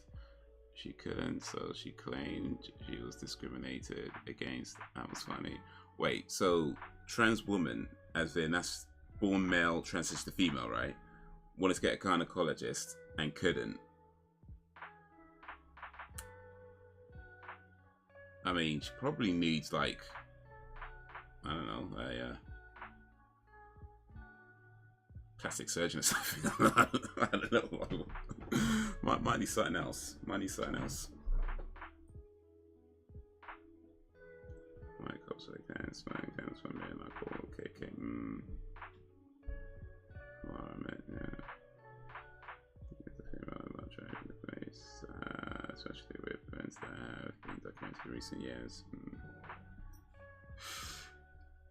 Well, while you answer that, I'm going to take a quick little break for a few minutes, and I'm going to have my sperm count checked if I found the management. Hey, I mean, that could be it.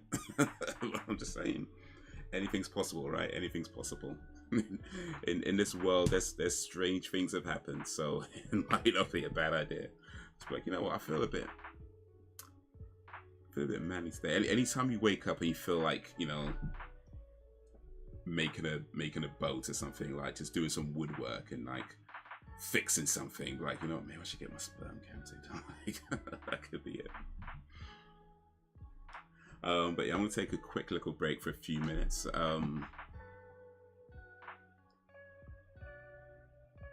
Oh yeah, was it not twins? Oh, it's not twins. It's not. It's not on the list. Not that. I think that because I think that one's after.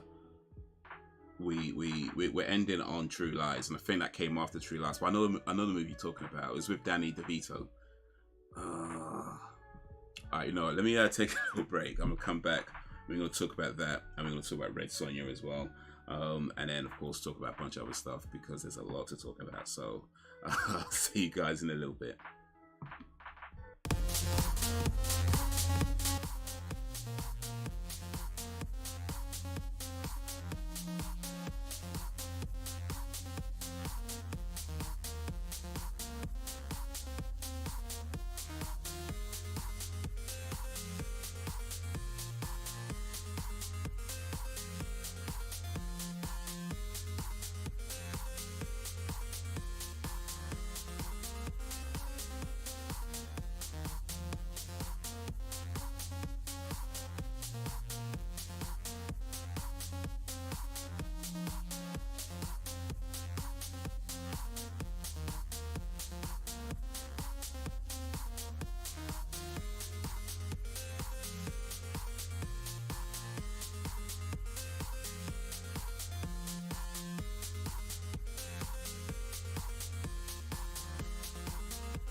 no, wait. There's the delay on this button. I think we're good now. Are we good? We good. Cool. Thank you for sticking around. For those who stuck around, thank you for joining. For those who have joined. All right. So, I like that movie. That was Red Sonja. Pretty cool. Calidor, not Conan, but still pretty decent film nonetheless. Decent story. I mean, it was very 80s, of course, but you know, there's nothing wrong with that. I felt like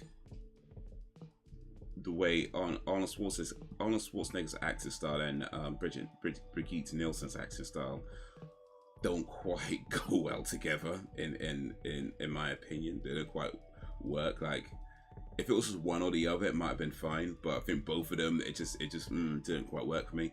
But you know, aside from that, it was a decent film. It had some cool moments, some cool action. You know, the kid who started off being a rude little brat, but then learns to be a man by the end of it. So, you know, yeah, very 80s, but yeah, it was alright, man. It was alright. Hopefully you guys enjoyed it if you watched it. If not, well, it's not my movie, so whatever.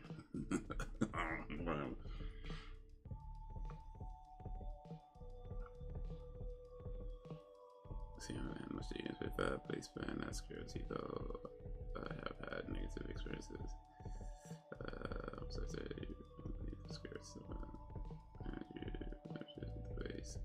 oof, that's not what I was trying to do. What's going on?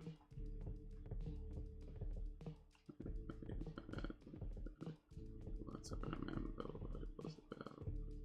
If I remember rightly, it was the woman that was a bit more ruder than the guy. Sure, women, nightclub security men can be right pricks in my experience.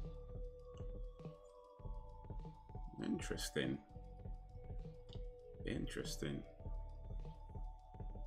So in my experience, it's usually the other way around. Like, I mean, nightclub security guys are probably just pricks anyway, to be fair. But at least in my experience, like, it tends to be like they would. Well, maybe not security, more so the bouncers, I guess, which technically is part of security, I know, but you know, more like the door guys, the guys at the door, I guess, is ones I'm really talking about. You know, like, they would give you a hard time getting into the club, right? Whereas like some 12-year-old girl, you know, they'll be fine with it. Just like, oh yeah, give me a little kiss, darling. You know, be like that. You know, they're just mad people. But yeah, they were definitely, at least in my experience, the door guys were a lot more lenient with women than they were with guys. Guys practically had to beg to get into these nightclubs at times, and it was it. But yeah, so that's interesting that it was, you know, your experience is different. You know, like, I guess was it Kent?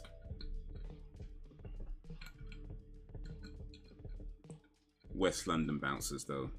I mean, to be honest, I feel like bouncers in general, maybe not security, maybe not nightclub security specifically, but bouncers in general. Yeah. Just pissed off a bunch of bouncers now.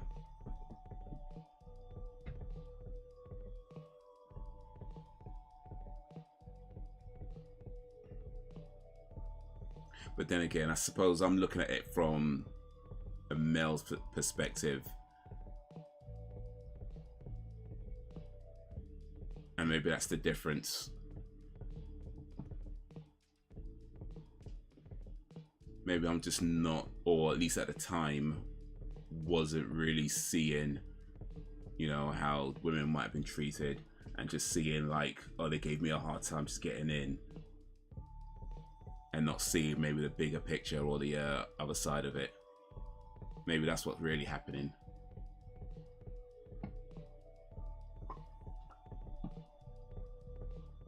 We got time to make a coffee and get a chocolate digestive. Is that in regards to coming up onto you or based on parents?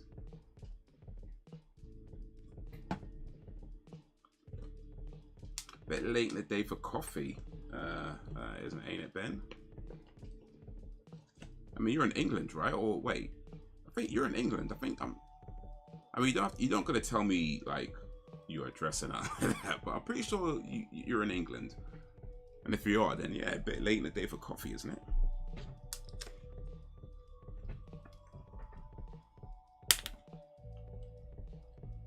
The thing is, though, that I like police, I don't personally think I've ever come across a female bouncer. There's the few. Yeah, I've seen a few now, but yeah, certainly back in the day when I was going clubs, I don't think there was any. I don't think there was any. Like, I mean, I've seen a few just like passing by certain places now, but I think yeah, back then. I was getting something in the club. I fell over and was kicked out, and he didn't believe me. Also, I got my drink spikes once. I collapsed in the club. I was kicked out again for being drunk again. Tried to explain, didn't believe me. Oh, that's a shame. That's a damn shame.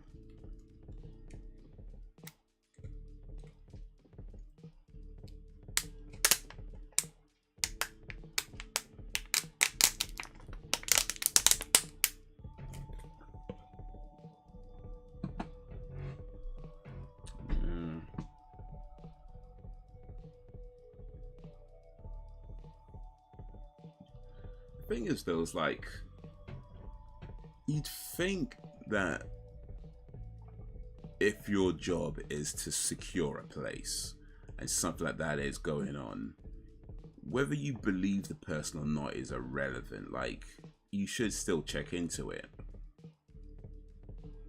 you know. And yeah, like CCTV, like how hard is it to like just pull up the CCTV footage? You'd be like, okay, well, let's see what happened. They got cameras all over the place.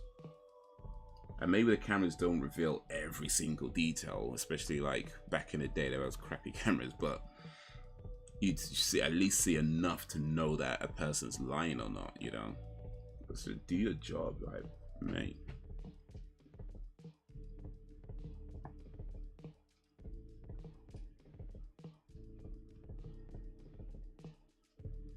Drinks that night, I definitely wasn't drunk.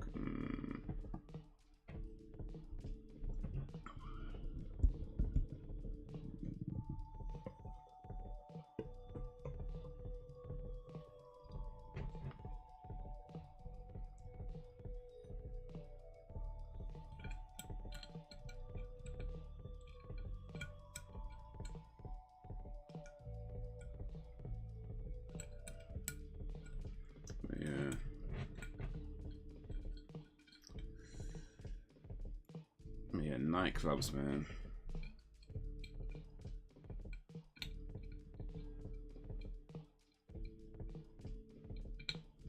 They could be fun, but yeah, they could also be really horrible. Yeah, check man, but not long after, a barman was fired for spiking drinks. I hope they fired security as well for not believing people. They probably didn't, but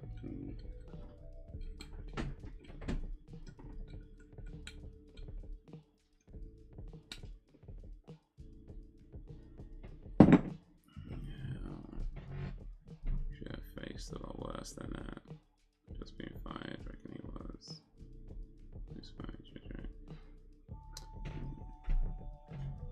Yeah, I mean that's like criminal at that point. Like it's not just getting fired. It's like you need to go to jail for that. Like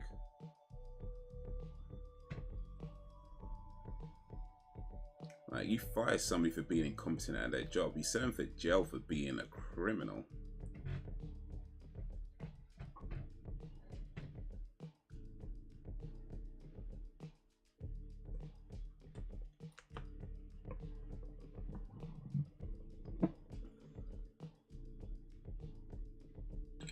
Speaking of spiked drinks, actually, I saw this thing maybe a few years back now, and there were it was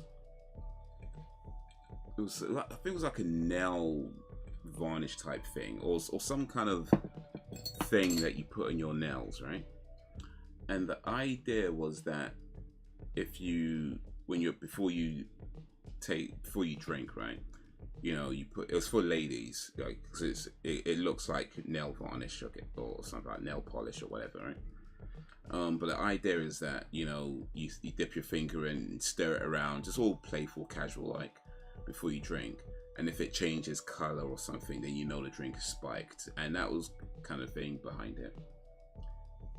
And it was kind of interesting, like the responses that got, because there were people who were like, oh, this is a really good idea, because you could check if your drink is spiked and, you know, not necessarily have to make a big deal of it. You can just kind of check it casually and hardly anybody would even know that's what you're doing, right?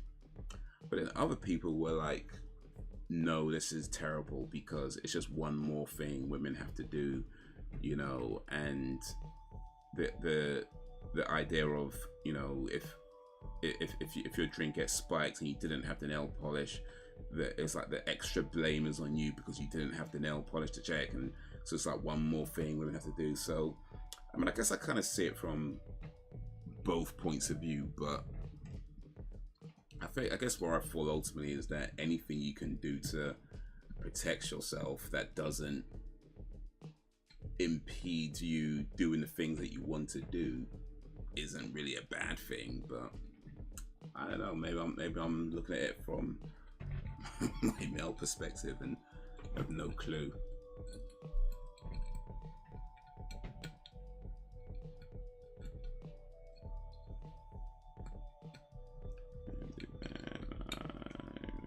Always careful, and I need to drinks off people I knew.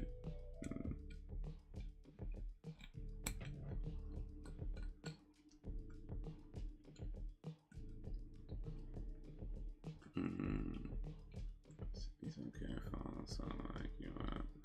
Even then, that isn't always going to be enough. I heard a year ago, so people are now even injecting people. I think I heard, yeah. Like showing like it should be doing searches before people enter. Admittedly, not coming in a long time. Yeah, they do. At least they did anyway back in the day. But I don't know. Like they probably, I guess, in fairness, even back then, like when they searched you, there wasn't exactly thorough searches. You know, that's some guy pat you down. You know, something like that. Some guy would just pat you down.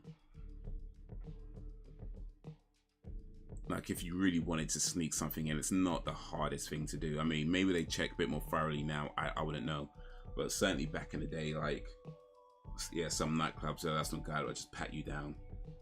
They're probably just checking for, I guess, like larger things like knives and, you know, that kind of stuff, or if you had any like bottles. And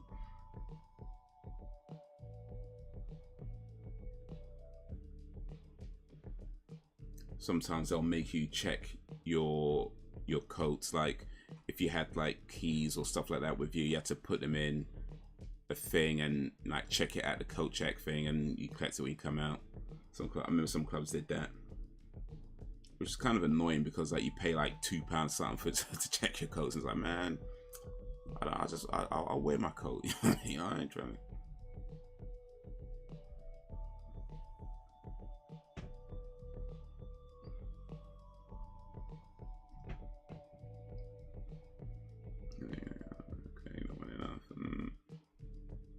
Too old for nightclubs now. You're not too old. What are you talking about? Only 29? You ain't too old. Last time I went to a nightclub,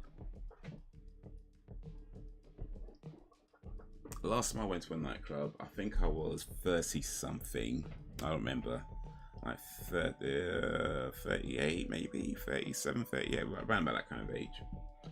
And for sure, no, I definitely felt like the old man in the club. I wasn't even planning on going. It just kind of ended up happening on the night out I was on, and you know, with some friends at the time, and ended up going to this club. And I mean, it was okay in terms of like, you know, you go in, you do your little boogie, you know what I mean, you do your little dance. And you know, I think because I was with people who were all sort of similar ages as me, it weren't so bad.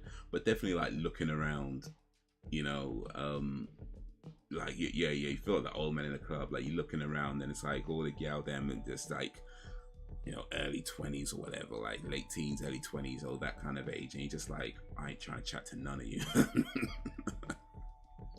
I ain't trying to chat with none of you, man. That's what I'm thinking. Like, yeah, you look good, but bro, I am not trying to chat with none of you.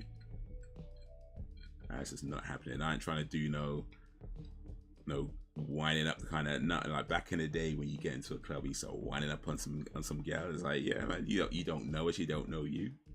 But it's so good because like you could just do that when you're 19, when you're 20, you could just do that, right? I was in the club at like 37, 38. I'm like, nah, I don't think so. let me just stick with my group here. Can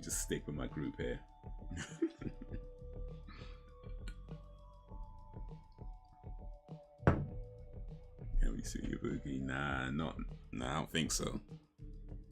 You need to get me in a club, and I don't think that's happening anytime soon, so I don't think so.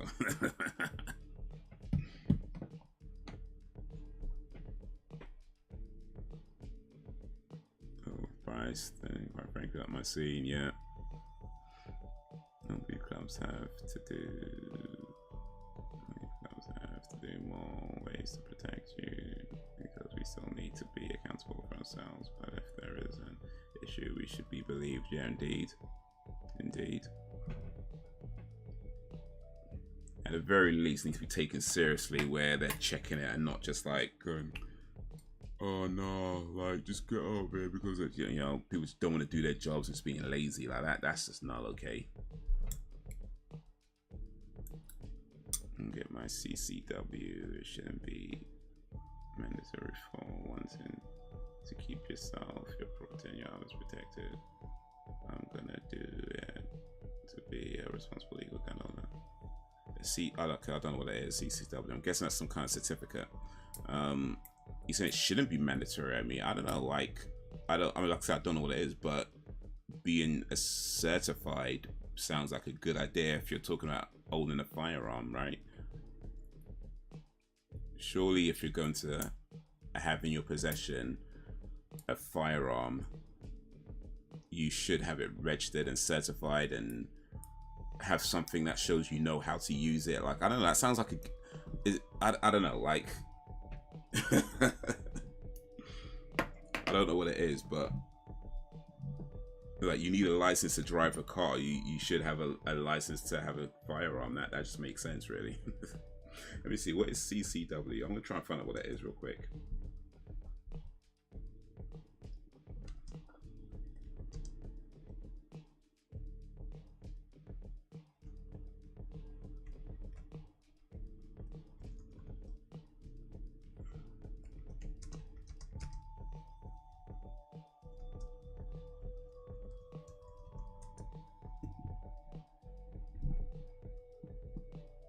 Okay, concealed carry weapon. Okay, I see. CCW stands for concealed carry weapon. And there's a person carrying a weapon, usually a handgun, in public in a concealed manner. Oh, okay, I see. So it's not a certificate, it's okay.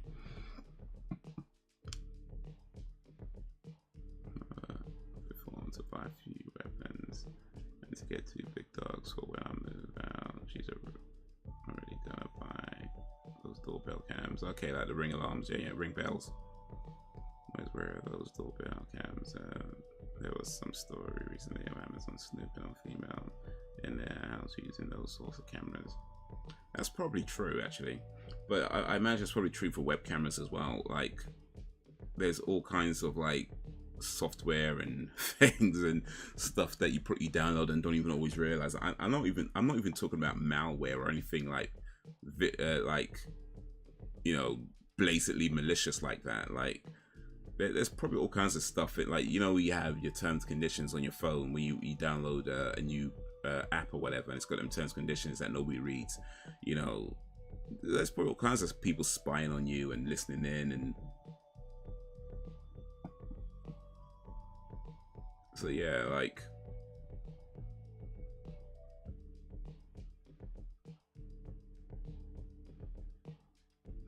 true say though, I mean, if you got a doorbell camera, that probably should be facing outwards though, and not into your house. Like, I think that kind of defeats the purpose if you face the camera inside your house. It's supposed to face it outwards, so I don't know, man. I don't know. That seems like they might have installed the camera incorrectly. Probably should have paid extra for a professional to do it for them. the camera should not be facing inwards, it should be facing outwards. So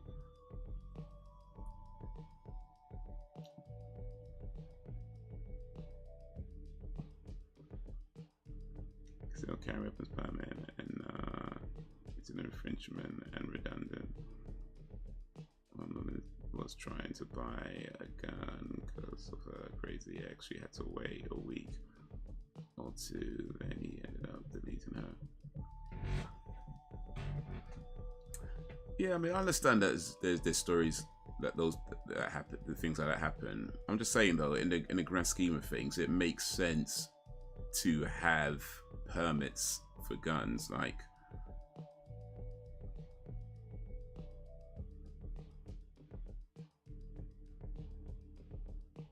I mean, there's always going to be somebody. I mean, when you're talking about firearms, there's always going to be somebody who does something wrong, and I don't think any law is going to change that. But what you can do is either make it a little bit harder to commit certain things, or at the very least, you know, make it so that certain things are easier to find or easier to track down. And yeah, maybe these laws aren't perfect, but it's going to be better than not having that at all. You know what I mean?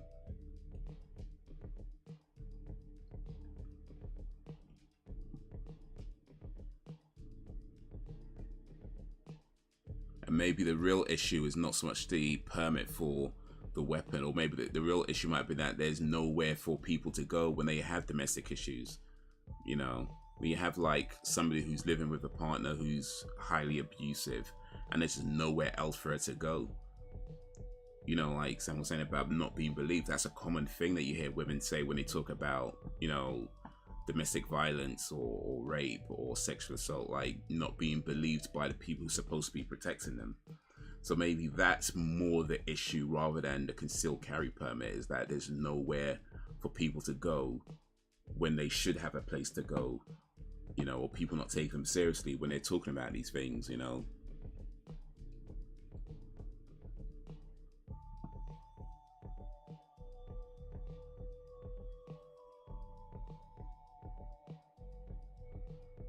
Talking to someone recently about the assault experience, and this woman was like, "Oh my god, are you okay?" And I was like, "What the fuck is fine?" So then I was like, "Is there something wrong with me?"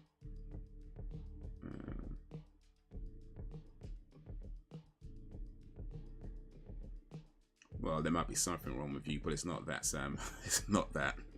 I mean, that it was a while ago. I guess it's one of these things that you kind of learn to deal with along the way, because then they all you can do is learn to deal with it. It sucks that it's happened, but you can't change the past, so you learn to deal with it as best you can.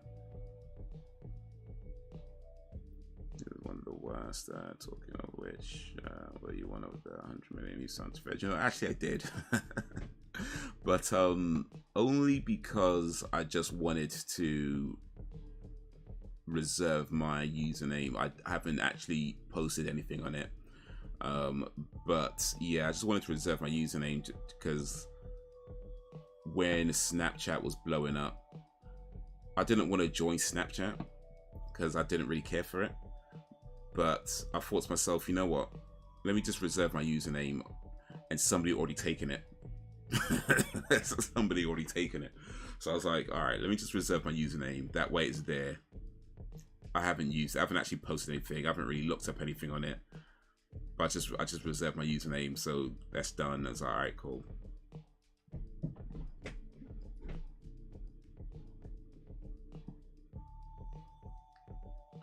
We'll lead back to government eventually keeping track of weapons you buy, which ain't their business. I don't know. I feel that kind of is, to be honest with you.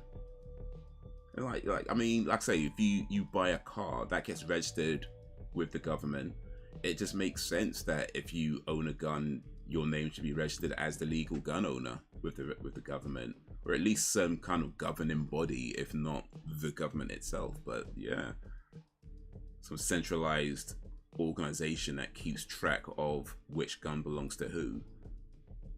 You know.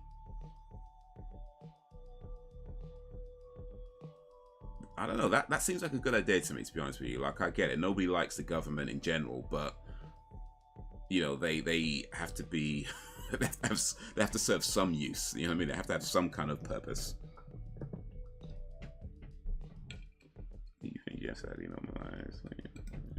That's how they was announced the norm.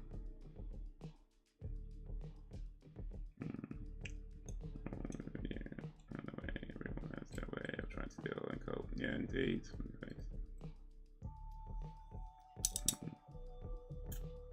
I'm bad for constitutional carry, and there you go. It's not gonna make it hard to run the lawbreakers. It's gonna be harder for the law-abiding citizen. Everything is fine, and even when it's not, it's fine. That's why they want to remove the Second Amendment altogether, so people won't be able to defend themselves. By the way, gun restrictions, gun control has a rooted racist history against Black Americans. And collapse parties and if you don't take the drink with you as you step out and come back, it ain't yours anymore.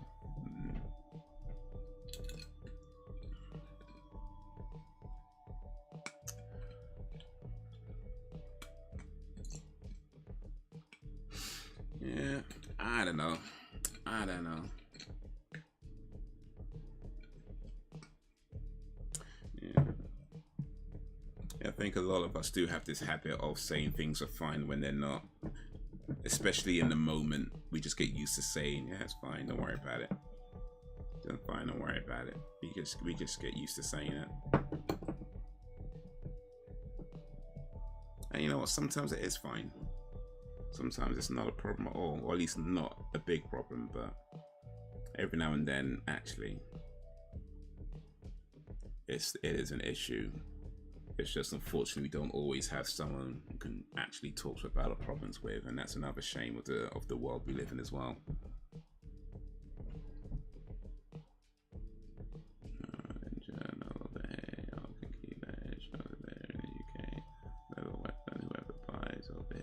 For themselves, ain't got itch to do with the government.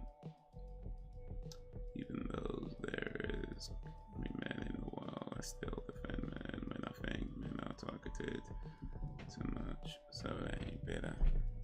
I ain't better. I bet him though. Alright then. Maybe this needs explaining to me, Brax. And perhaps you can do that. But why is it a bad thing to have a weapon registered with a centralized organization, whether that's the government or some kind of centralized organization that keeps track of which gun belongs to who? Like, why is that bad? You know what I mean? Like, I buy a car, I gotta register that I own that car. You know what I mean? And I've got to get insurance and that whole thing as well. And I have to have a license to drive it. Why is it? And you know, that's the same in America as well. You have to have insurance, you have to, or license and all that. So why is it when it comes to guns, having a license or a permit and, you know, a centralized registration, why is that bad? Because that's what I don't understand.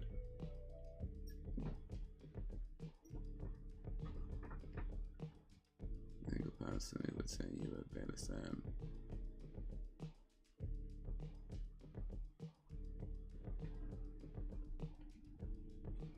Indeed.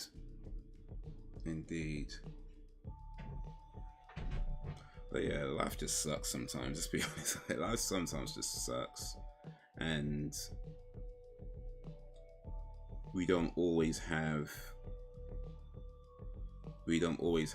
like constructive and, you know, productive ways of dealing with the things that happen to us. In fact, many of us don't, right? But we do have an understanding that somehow, some way, we gotta make it right for ourselves. You know, it's not about the other person anymore. It's just about knowing that for yourself, you know, you want to try and make your life as good as possible. And you do that in the best way you can and the best way you know how.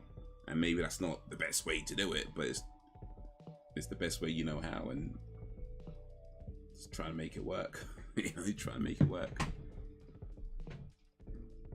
You'd also find most people in here would also agree there is a lot of guys who let the male population down. Yeah. That is indeed the truth. It ain't good because government can take any type of info and use it against you down the road, mostly with jail and prison. Like, we just wanted to keep track of who had the jab or not. Alright, okay.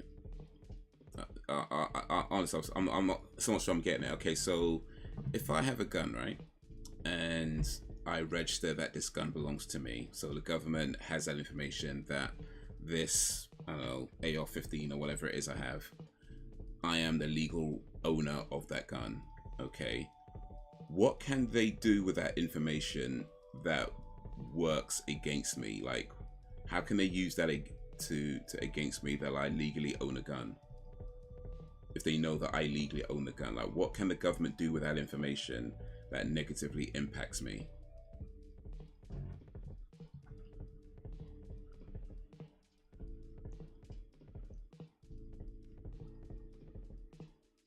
Also, Phil, we know you better than someone that has only just met you, but that doesn't change the fact they should take your word and investigate and believe your claims.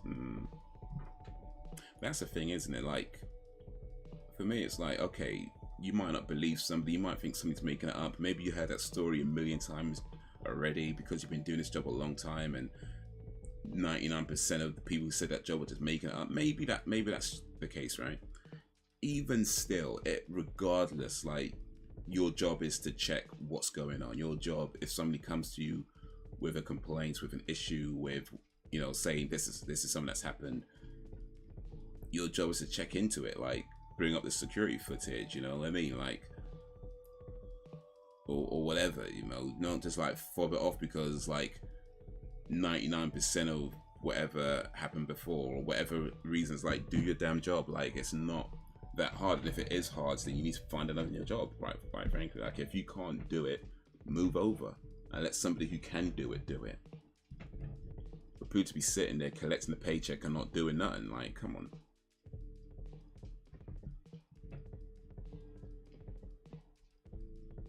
Government should be notified about certain things, but not on personal purchases, especially weapons that you need for your own protection.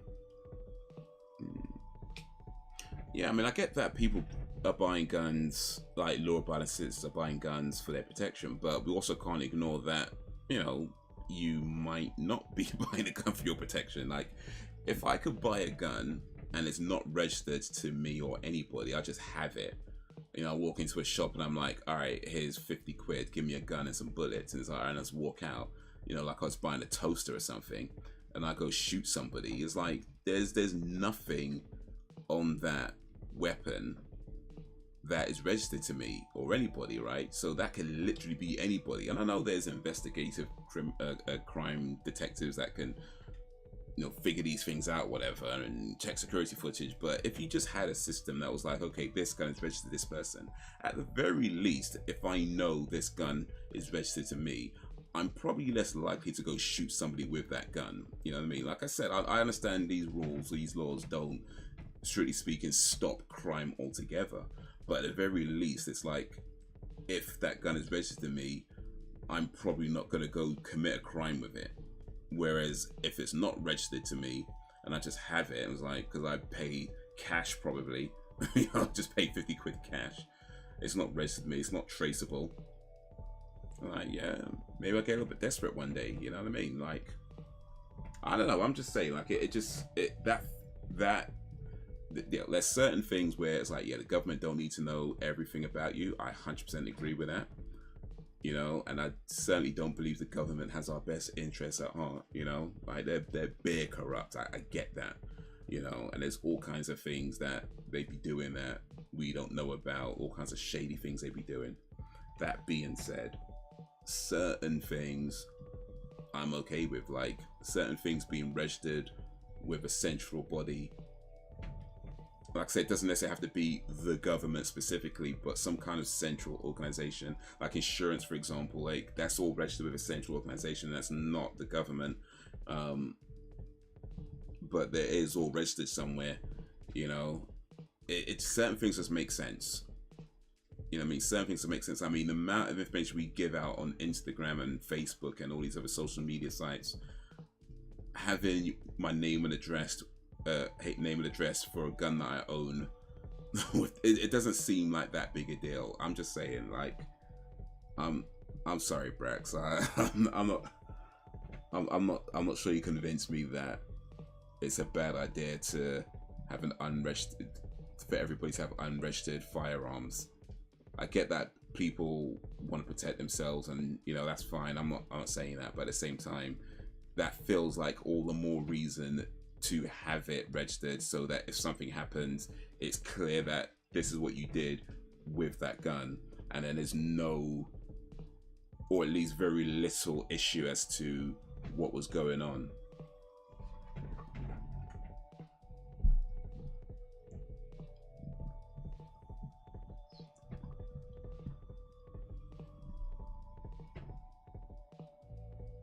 See a time in the not too distant future when you won't be able to pay cash. Yeah, a lot of places actually do that already.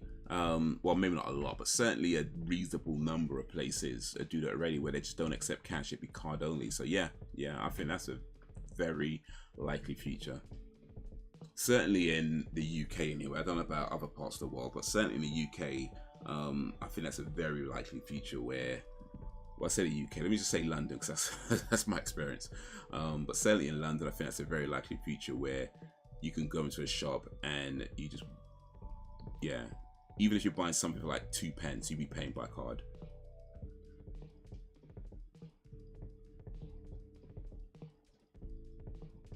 And with certain model vehicles, alcohol and blade hasn't been banned or restricted. But they know guns are neutral equalizer, so they ain't gonna try, you know, to wrinkle-ish.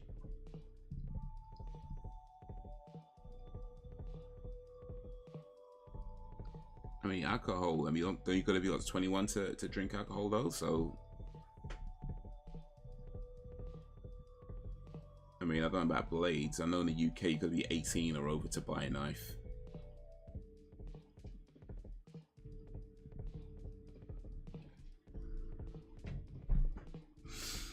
I don't know, man. I don't know.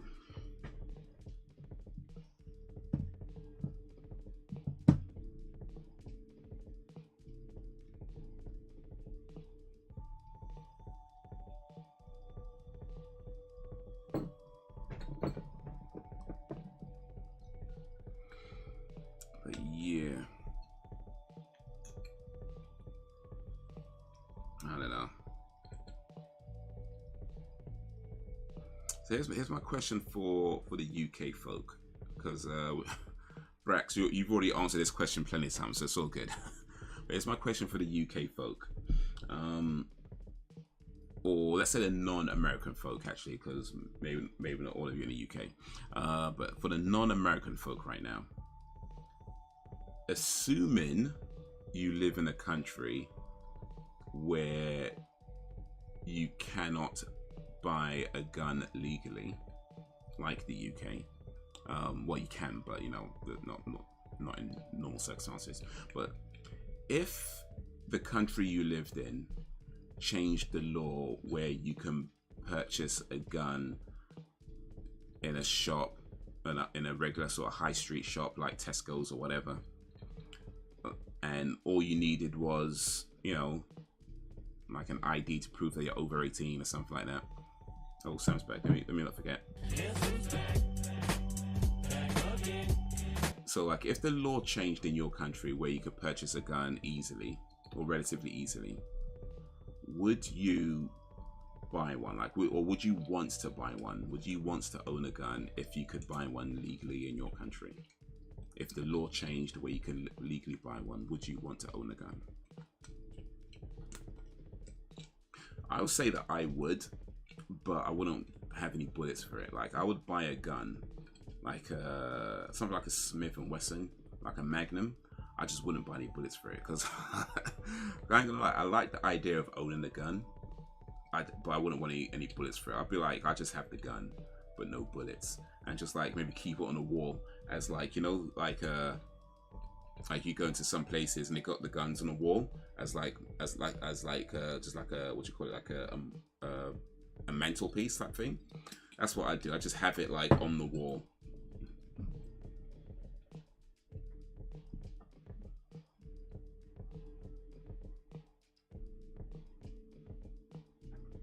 Move the age of enlistment to 21 if people want to say 18-year-olds shouldn't be buying weapons. Just saying, because it makes zero sense, obviously. Oh, yeah, I mean, if you want to talk about laws that don't make sense, yeah, there's a bunch of those. That's for sure. If it was legal, then I guess so, purely because other people would have guns, but I would rather the law doesn't change. Having guns would lead to what we see in America. I don't know, though. I mean, I feel like, well, I mean, I guess you never know until it happens, right? But I think we, in the UK at least, our culture is, I mean, it's very different, right, to America. So I'm not sure that if guns were legal, would see that sort of thing. That being said, yeah.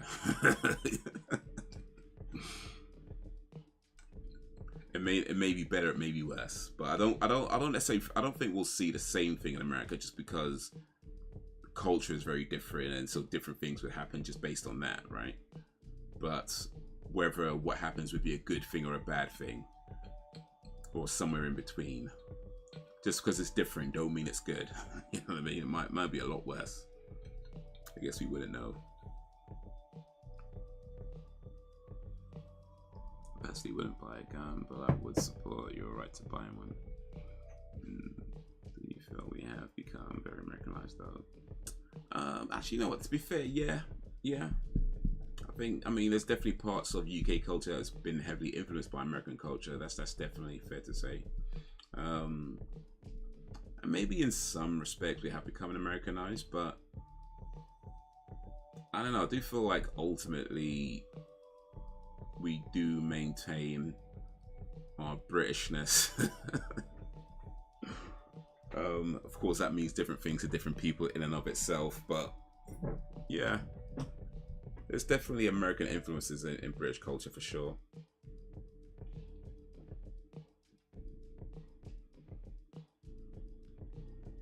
Like the fact that nobody really refers to cigarettes as that word anymore. I don't know if you've noticed that. When it comes to cigarettes, you know, we used to have a word, a slang word for cigarettes that you just don't hear anymore. And I think that's probably an American influence, because that word has a different meaning over there.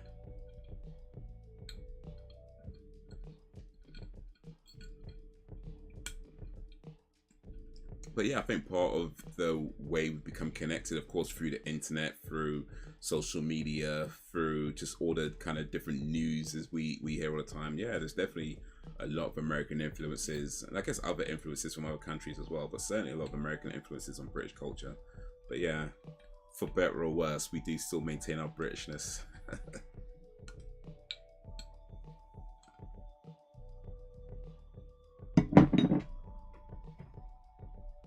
Things become that way, Ben, to some degree. Oh, y'all's Britishness. Yeah, we maintain our Britishness.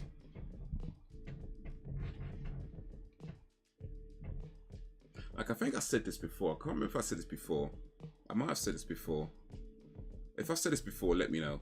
I think, like, one of the differences between Britain and America one of the big differences between Britain and America is, and of course there are exceptions to this as well, but one of the differences between Britain and America is that Americans tend to pronounce every single letter in a word, right? Whereas British people tend to kind of mush all the words together, you know. And like I say, I know there's exceptions to that. I'm not saying it's a hard and fast rule. I get there are some exceptions where Americans will shorten words and British will lengthen words, you know. So there are exceptions, but I think generally speaking, Americans tend to pronounce more of the letters in a word, whereas British people tend to kind of mush stuff together. So for example, like, you know, Americans might say Peckham, you know, which is a part of London, like a town in London. They would pronounce it as Peckham, right? Whereas if you're from London, you just say you say Peckham. You say Peckham. Peckham. Like, you barely pronouncing the word properly at all at this point, just Peckham. You know.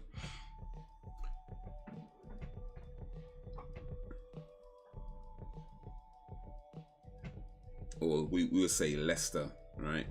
Leicester. Whereas Americans would say Leicester. You know? So yeah, I feel like that's one of the differences. Americans tend to pronounce more of the letters in a word, whereas British people tend to just mush stuff together.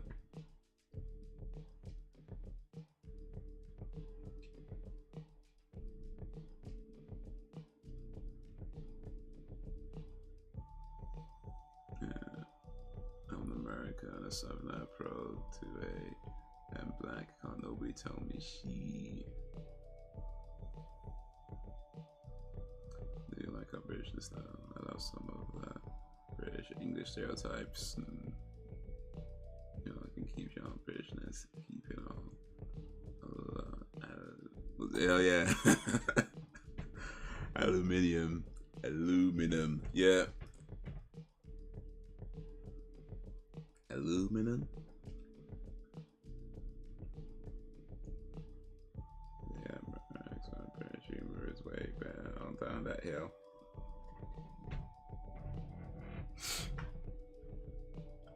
Yeah, I mean, say y'all can keep your Britishness, but just remember, The Office, yeah, one of the top rated shows in American history. Just remember where that came from, yeah.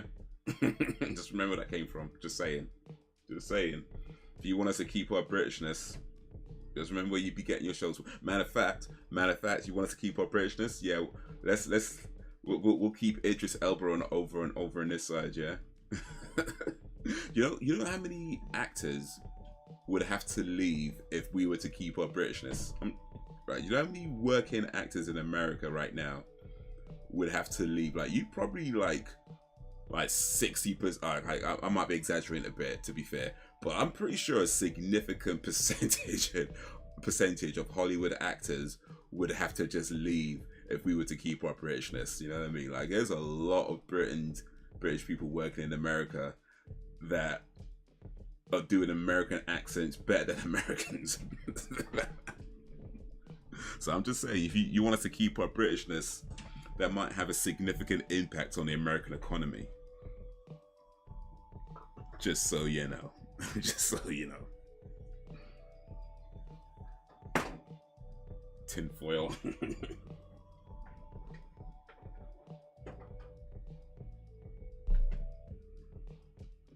So you can keep. No, that's fair. That's fair. That's fair. Yeah.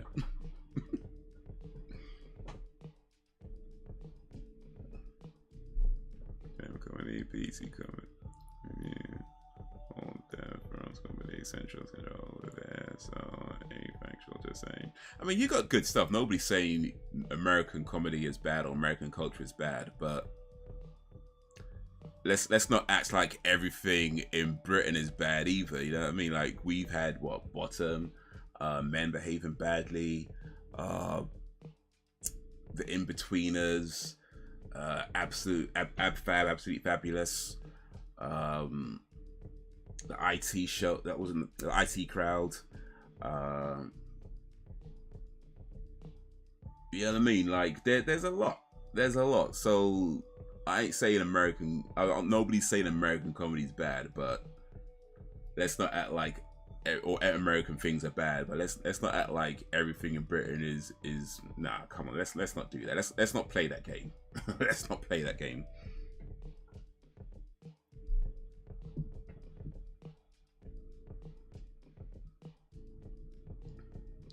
Thanks, I take down Bard. And I'll bring you Jimmy Carter. It's funny indeed. Yeah, Jim. Yeah, there you go. Have a party. Take that thing out with Plus, he's a Nigerian. He's your king, folks, so y'all can keep him. Who's Nigerian?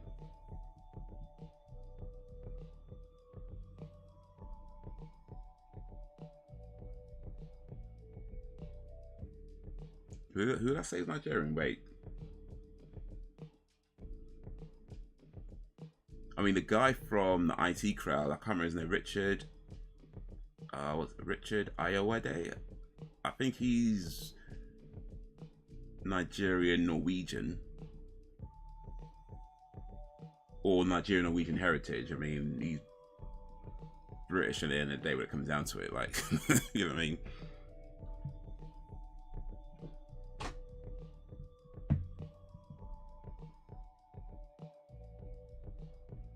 Yeah, In-Between was like, I never did see those movies though. I need to see those movies. They made 2 movies that I haven't seen, but yeah, I did like In-Between. That was a funny show.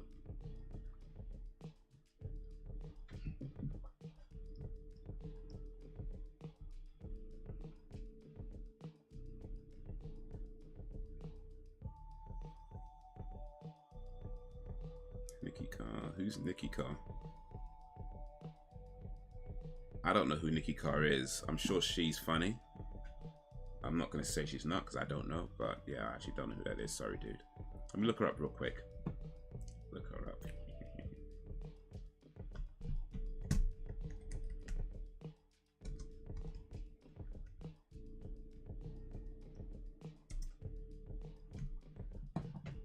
Nikki Carr.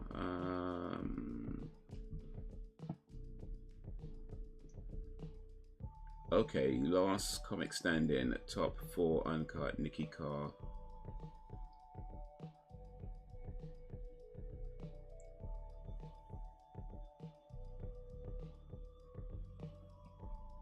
Alright, I might have to check that out. But I will say one thing that I think Britain does well, like, for example, like if you were born in the UK and you grew up in the UK, you know, you would typically just say that you are British. And by the way, yes, I realize that in saying that there are people out there who'd be like, but where are you really from? I know those people exist. But generally speaking, you would say that you're British, and generally speaking, people just accept you as that. But even in that, you know, you can still acknowledge that, you know, your heritage might be, whether it's Nigerian like mine, or, you know, Ghanaian, or Japanese, or whatever it may be. You might have heritage from different parts of the world. So you can acknowledge that your heritage is from different parts of the world. But if you were born in Britain and grew up in Britain and you say that you're British, you're British, you know what I mean? Nobody, well, not nobody, not overshoot too much, but generally speaking, people accept you as that. And yes, I know there's always those ignorant ones who don't, and are always like, you know, where are you really from? No, where are you really from? I know there's people like that, but generally speaking, in your day to day, at least in my experience, anyway, I find it in your general day to day, you know, you say you're British, you're British, and people just accept you as British. And at the same time, you can be British while acknowledging that you do have a heritage from, like, your parents might have come from a different country, or Jamaica, you know, or whatever, you know, whatever. You could acknowledge that, and that's fine. That you have, you know, a culture that you were raised in, and you have a culture that you were raised, you know, from, and you can be that, and it's usually not an issue. You know, so I feel like that's one thing that Britain generally does well. I'm not, like I said, I'm not gonna act like it's all perfect over here, or we have no problems and there's no this and there's no. Look, I get it, but in your day to day, at least in my experience, I find that those things aren't an issue.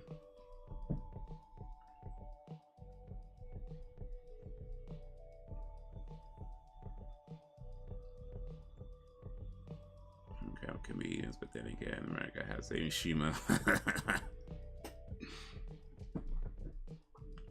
Actually, I have some funny dudes. I ain't denying that, but I'm telling you, the Brits have it on the humor. Rowan Atkinson. Oh, Rowan Atkinson. Oh, Mr. Bean. Let's not forget Mr. Bean. Legendary. The Idris Elba, you can keep your Nigerian cousin. He's actually Ghanaian, by the way, so you got that wrong. Idris Elba is Ghanaian heritage. So, I'm just saying. If you're gonna... you should probably get that right, you know what I mean? Just completely... get the guy's country wrong, but y'all can keep him. Like, come on, man. Come on, man. If you took Idris Elba away from Americans, how many movies you wouldn't have? Like, come on now. You know how many movies you wouldn't have? You know how many TV shows you wouldn't have? What's that, The Wire? How many people say The Wire is the greatest TV show of all time? I've never watched it, to be honest, by the way. But plenty of people would be like, The Wire is the greatest show of all time. You wouldn't have that. Come on now. And he's Ghanaian, by the way. Get the country right, dude. Come on. Get the country right. Y'all Nigerian cousin. Like, what? Jeez.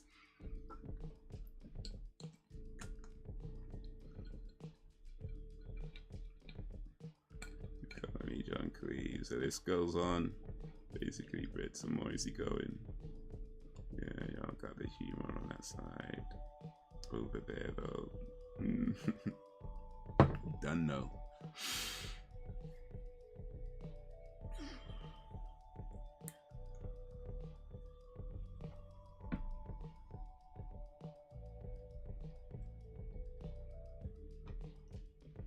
Different forms of humor, yeah. Speaking of Idris Elba, actually though, I actually used to work in a place with his cousin. It was like years ago, and I can't remember her first name right now, but I remember her last name was definitely Elba. I do remember that much. I don't remember her first name, but I do remember very clearly her last name was definitely Elba. And I remember she was telling me once, like, yeah, my cousin's Idris Elba. And at the time, I didn't even know who he was, because it's like long, well, not long, but certainly a little while before he started becoming like really well known. And she was like, oh, my cousin's Idris Elba. So I was like, who's that? He's like, oh, he's an actor. And I was like, okay, that's cool. That's just kind of like that. Like, all right, that's pretty cool. And she was saying how, I think he appeared on a magazine at the time or something. And she was showing me that. And I was like, oh, that's really cool. But I didn't know him. Never heard of him. So it wasn't really registered for me that this is a big deal. But then, of course, afterwards, you start seeing him all over the place in movies and TV shows. And I'm like, oh, okay, so her cousin's Idris Elba. But by then, I'm not working there anymore. So, oh, well, it is what it is. But yeah, I remember her last name was Elba. I don't remember her first name, but her last name was definitely Elba. And I remember she was like, oh yeah, my cousin's Idris Elba. And she was showing me some magazine that you appeared in. It's like, oh, okay, that's cool.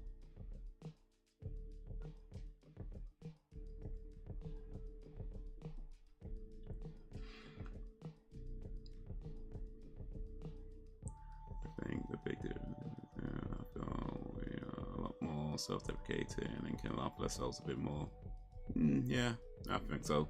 Well, that might depend specifically which comedians we're talking about, but yeah.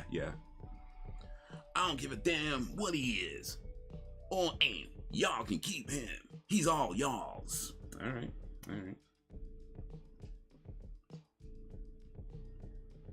I'm just saying though.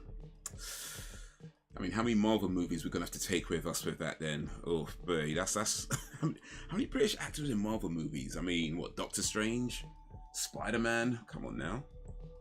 You really want to do this, Brax? You really want to do this? You got no Marvel movies? All you got is some crappy DC movies, I think. Like, that's all you got left, crappy DC movies. Matter of fact, yeah, you got the crappy DC movies because Robert Pattinson was in a good DC movie. He was in the Batman. You got all the crappy Batman movies.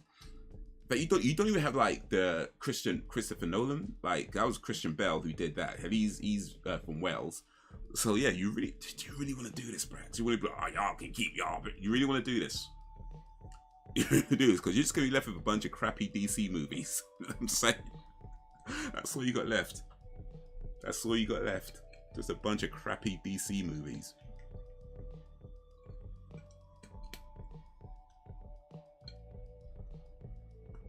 You really want to do this, Rex?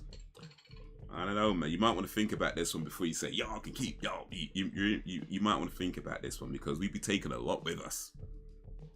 Matter of fact, let's keep it all the way real. If we was to keep y'all British itself, America wouldn't even exist. So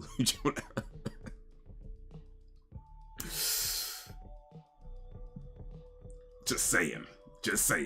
You really want to do this? Actually, no, that's not fair. No, it wouldn't, because it'd be called something else. It'd be called something else. So America wouldn't exist. It'd be called something else. So if we was to keep y'all, it'd be called something else. And you wouldn't be there. So we wouldn't get into it as well. Right? You wouldn't be there.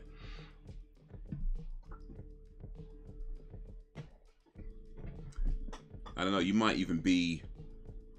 If it was once of that, you might even be in Ghana right now. You might be in Ghana right now. Talking about an upcoming Ghanaian actor, Idris Elba. Just saying, like, you really want to do this, Prax? You really want to do this?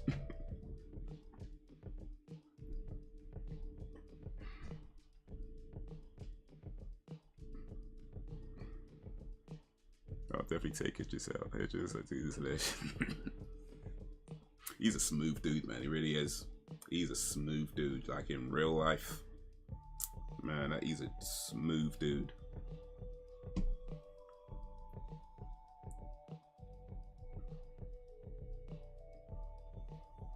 The internet is an English invention. Is that true, actually? Is that true? I know the internet was invented during like the 50s, I think. The initial original internet. No, of course not as we know it. The internet as we know now is vastly different to what it was back then. But yeah, the initial workings, or the initial beginnings, I should say, of what we now call the internet was actually in the 50s. I didn't know it was a British invention though, or English invention. But I know it's something to do with the war. It was actually something to do with World War II. So it would have been 40s actually, not 50s, my bad. Would have been 40s. So I know it's something to do with World War II. Where like a code, something, he was to crack a code or something. So you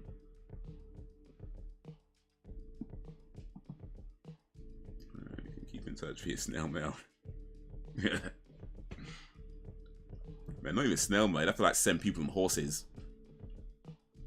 You know what though, to be fair, back when I used to write letters and send it via horse, like you used to get like some really like in-depth, because you had to be like perfect with your writing, you know what I mean? You couldn't have no type, some writing errors. You had to be perfect with your writing and very clear in your description. So you'd read letters and they'd just be like really elaborate, almost like poetry, the way these things were written, like just describing things, and you know, and they'll go on for like pages and pages because they had to, because you don't know, it's gonna be a while before they get it, a while before they reply. You had to be like detailed and everything and neat. And so you read these letters and it'd be like just like reading like a poem or something, like a really long elaborate poem. So yeah, that's a shame that we don't do that anymore.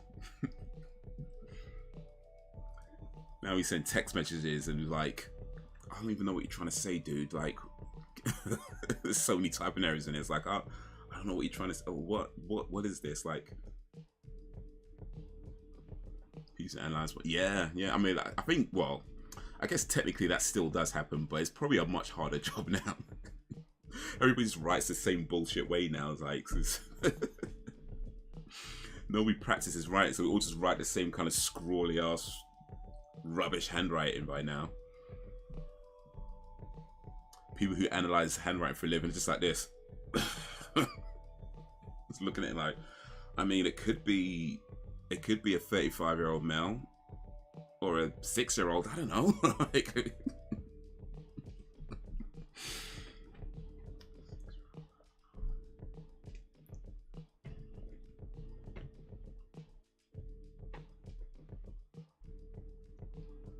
I did actually. I did years ago, back in primary school.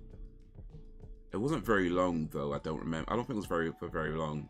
But yeah, I did have this pen pal back in primary school. I don't remember what was said or what I said to them, what they said. I can't remember. Like I don't. But I remember it didn't last very long. Maybe like 1-2 letters, and it was pretty much over.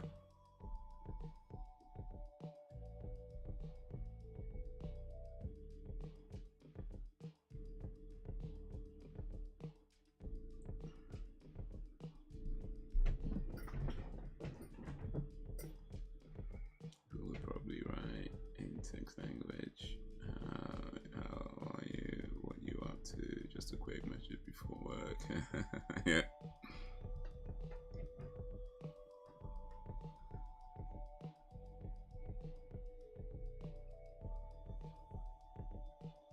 Yeah, just replying with like emojis and stuff now.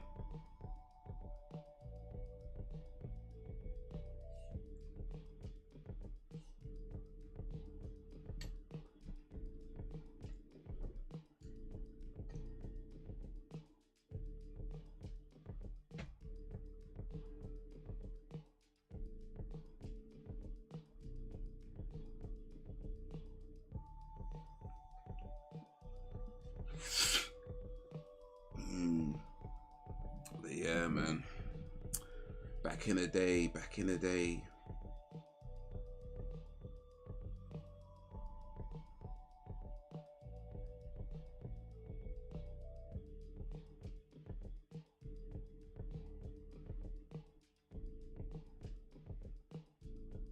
Apparently YouTube lets you buy subs now. Okay. I mean, that's a video that popped up on my recommends.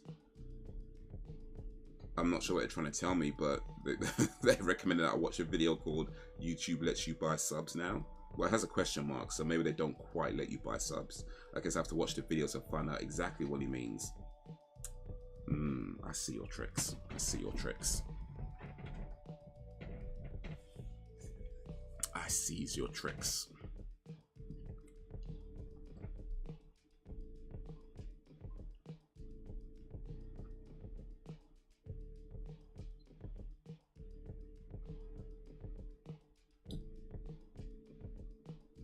It's like a phone conversation now. But phone conversations were cool when you were a teenager, though. You know what I mean? They were cool when you're a teen, especially if you're talking to, you know, your crush or whatever. Like, if you were talking to like some like the cute girl, and you could just like be on the phone with her for like ages. That was cool, man. That was cool. But yeah, these days, like, not so much. If somebody calls you without texting you first, it's like, jeez, do I really want to answer this?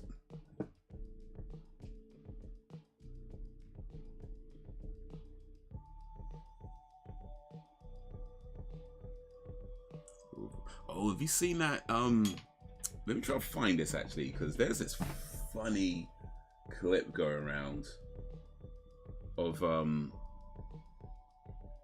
you know Mo Gilligan, where he's talking about women leaving voice messages.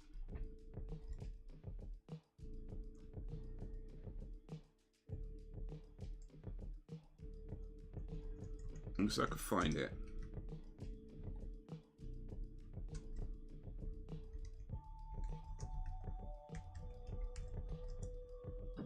Because I saw on Instagram, but Instagram's so hard to find videos sometimes when oh, flipping hell, man, I ain't trying to do that AI thing right now.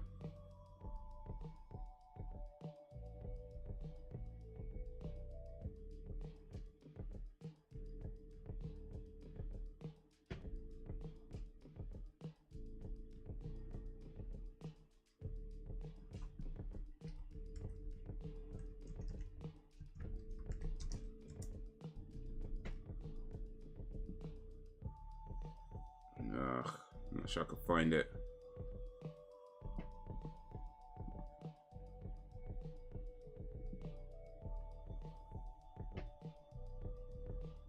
Could stay on the phone for hours. Send the walls to right now. Even it's brings like right. You hang up first. No, you're right. Yeah, yeah. Let's come together for 3, 2, 1. You don't hang up.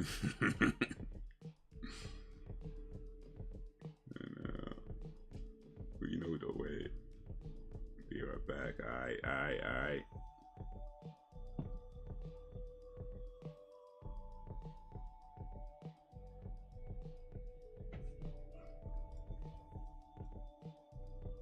Well, Gilligan, by the way, that's another funny British comedian. Just saying. Just saying.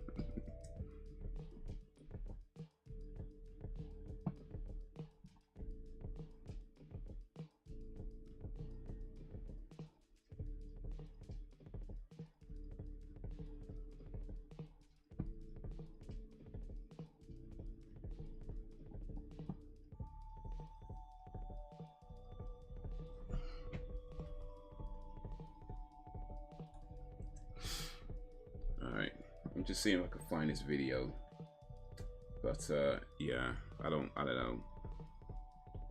That's the thing about Instagram. It's so difficult to find stuff. I mean, I could probably find it if I use my phone, because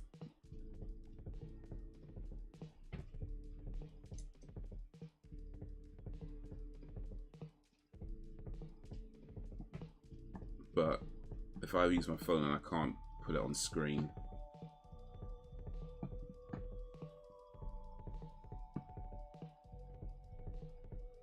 Let's see your. Oh wait, maybe I can find it. Let's see your activity. So my comedians after your stream that evening, I'll watch the toxic. Oh yeah. What do you think of it?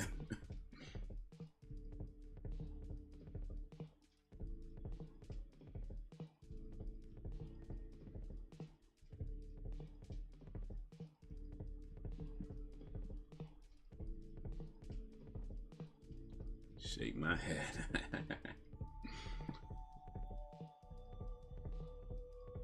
Oh, this is taking ages, bro. Why are you taking so long? Anyway, maybe some other time.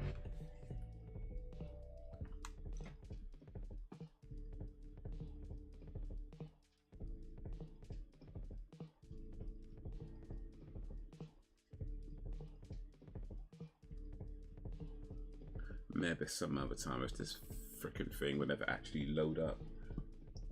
I know it's not the internet connection. I think it's to do with the fact that I'm just using a lot of my processor right now. So things just move slow.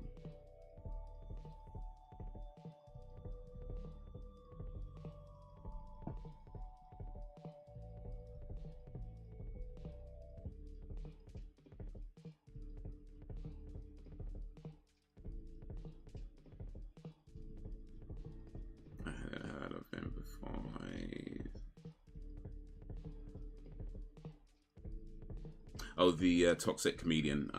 Okay, yeah.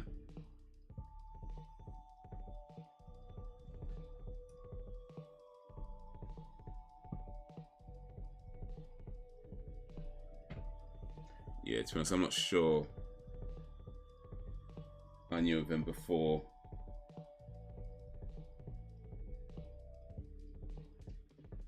Before that as well.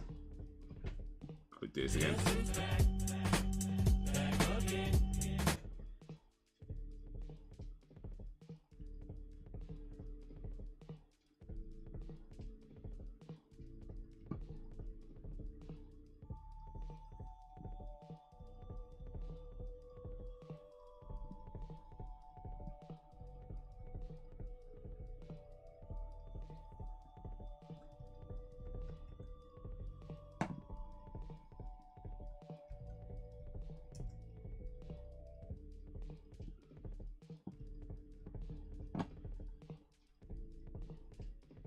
Right, I think we're getting somewhere now.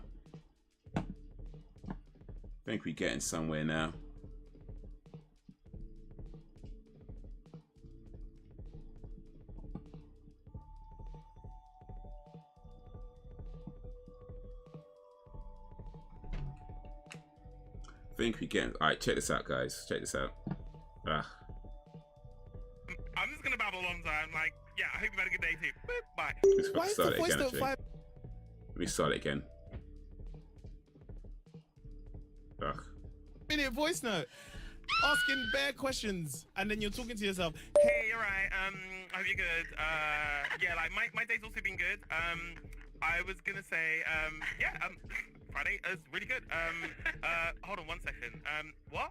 Yeah. No, you can have that. Yeah, I didn't even need that. No. Sorry, that was my flatmate Claire. Yeah, what was I talking about? Okay, I'm just gonna babble on, so I'm like, yeah, I hope you've had a good day too. Boop, bye. Why is the voice note 5 minutes? You've clocked us as well, thank you very much. And sometimes you guys will message, yeah? Instead of saying it in one whole category, you'd be like messaging, hey, what's up, how are you? That's me. I'm good, I'm not too bad. So, do you want to use something? And I'm like, listen, what one am I replying to? Girls will walk around the whole house, giving us a 4-minute voice note, asking bare questions, and then you're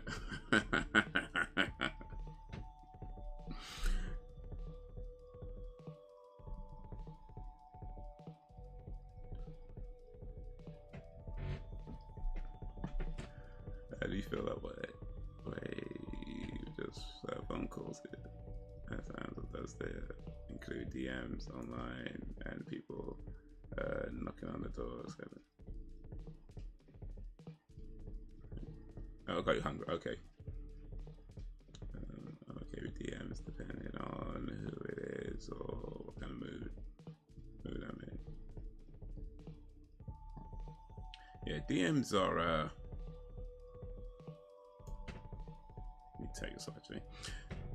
Yeah, I think DMs, I mean, you definitely want to be careful about which DMs you reply to and what you say in your DMs, because like, bruh, the way people just be like screenshotting things and like post them out on the internet about this was said, and it's like, bruh, that's supposed to be a private conversation, and people have no problem just like posting all kinds of stuff online about what was said in a private conversation and a private message. So yeah, just saying, definitely you want to be careful about who you DM, who you reply to, and what you say in your replies. Sometimes it's best to just, you know what, just leave them on red. When in doubt, leave it out. Just leave them on red. I not put it all in one message. No, for real, I've done that too myself, but still, that was funny. I do try to put everything in one message, but there definitely been a few times I've been like,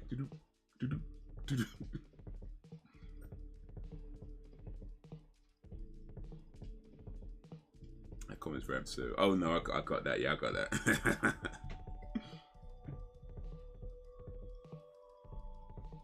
I got that. So good. So good.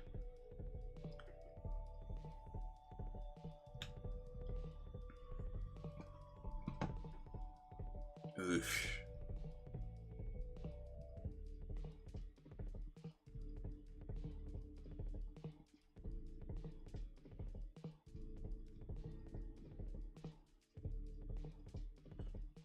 Well, was anybody planning on seeing the Barbie movie that's out in a few weeks?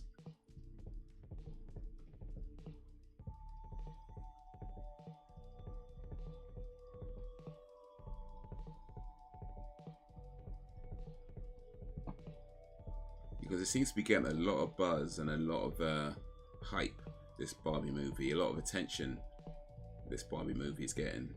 So yeah, just wondering, is anybody planning on going to see it? It's on the 21st.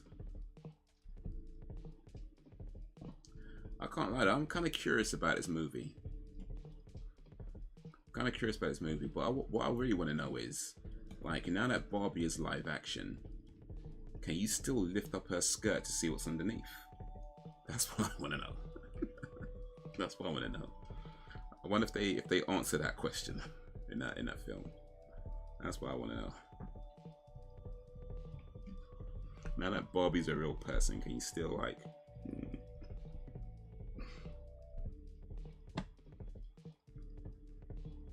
I did hear about it. Yeah, them. Oh, boy. And that's not even the whole bloody what's his name, Schofield thing. That's something else. It's like, what's going on in this place? You got like one man potentially grooming somebody, you got another guy paying people, and it's not even the first time something like this has happened. Of course, they had the whole, you know, the Jim will fix it thing back in the day, you know. So it's like, raw. BBC needs to start refunding people their TV license money, because if they're gonna be using it to like groom pedophiles and protect pedophiles, and that's like, nah, that is not okay.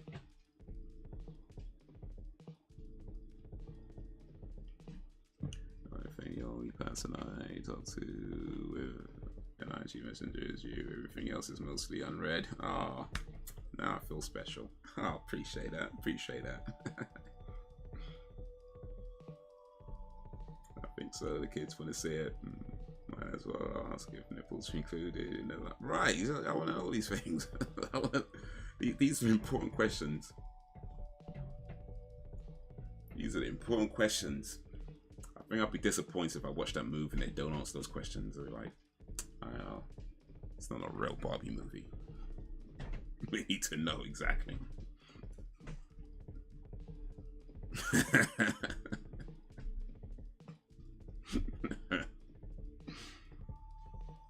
Yeah, I mean, I don't know. I feel like, honestly, though, I do feel like I do want to see it. I don't think I'd want to watch it in the cinema, though. I might wait till it's on a streaming service, but yeah, I do feel like I want to see it. It looks like it could be a fun movie, actually. Like, from what I've seen of it, it looks like it could be a fun movie, and I don't think you need to be like some Barbie expert to get it. It seems like it's, from what I can tell anyway, it seems like it's going to be a bit more broader appeal. So like, if you didn't grow up playing with Barbies, you know, you should be fine to understand what's going on. So yeah, I do want to see it, but yeah, I might wait till it's on a streaming service and then check it out.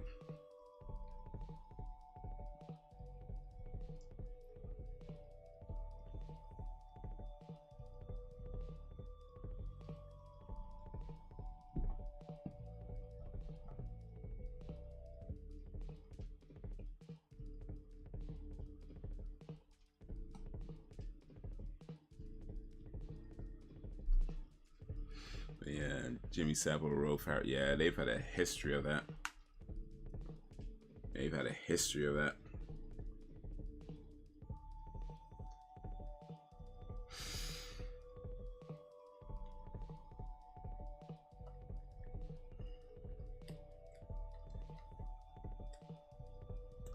But yeah, guys, it is that time.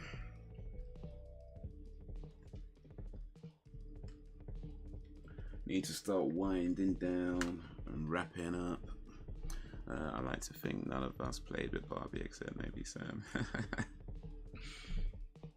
Nah, well, I don't have a sister, so I didn't get to play with Barbies. But I remember, like, if I don't have young kids, honestly, I don't think I'd bother. Yeah, well, how like, my mum had this, it wasn't really a toy, it was more like one of these, I don't know what you'd call it, but I guess it's kind of like, you know, if you ever had like these kind of ornaments, right, that you put in like a shelf or something, it was kind of like that, but it looked kind of like a toy, the way it was designed. It's probably something cheap you found somewhere. But yeah, that was the thing that we'd be like trying to lift up the skirt on that. But yeah, no, I didn't have sisters, so no Barbies for me, unfortunately. No Barbies, no Cindy's, no My Little Ponies. Missed out on all of that.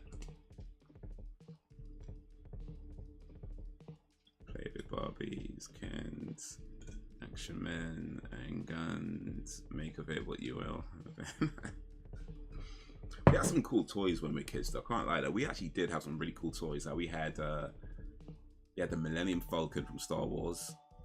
We had a bunch of the Star Wars characters as well, like maybe at least 3 or 4 of them. I know we had an Ewok. I don't remember who else we had, but I remember we definitely had an Ewok. We had Transformers at one time. We had Mask. I remember Mask. That was a show at the time. We had Thundercats toys. That's Sly from the Thundercats and Lion-O. there's so many others as well. I really don't remember, but yeah, we had some cool toys. Like we grew up kind of poor, but I can't lie, we had some cool toys. Like when I think back at my childhood, like there's a lot, of course, you could say we missed out on, and things we couldn't afford, and but yeah, toys was definitely something I don't think we could say we missed out on. We had some really cool toys as kids, and the shame of it, well, now I say the shame of it is like none of them are still here. Like if we'd have kept them in good condition, right, but some of those things would be worth hundreds of thousands by now. You know what I mean? Especially that Millennium Falcon. If we'd have kept that in good condition, that'd be worth so much by now. But of course, when you're a kid, you don't think about these things. Just play with it and break it. It's all gone now. But hey, we had our fun, man. We had our fun. Yeah, I remember those. I think we had some of those as well. And water pistols and all that. We had those. I don't think we ever had the super soakers, but we did have some water pistols. My Dragonflies action figures.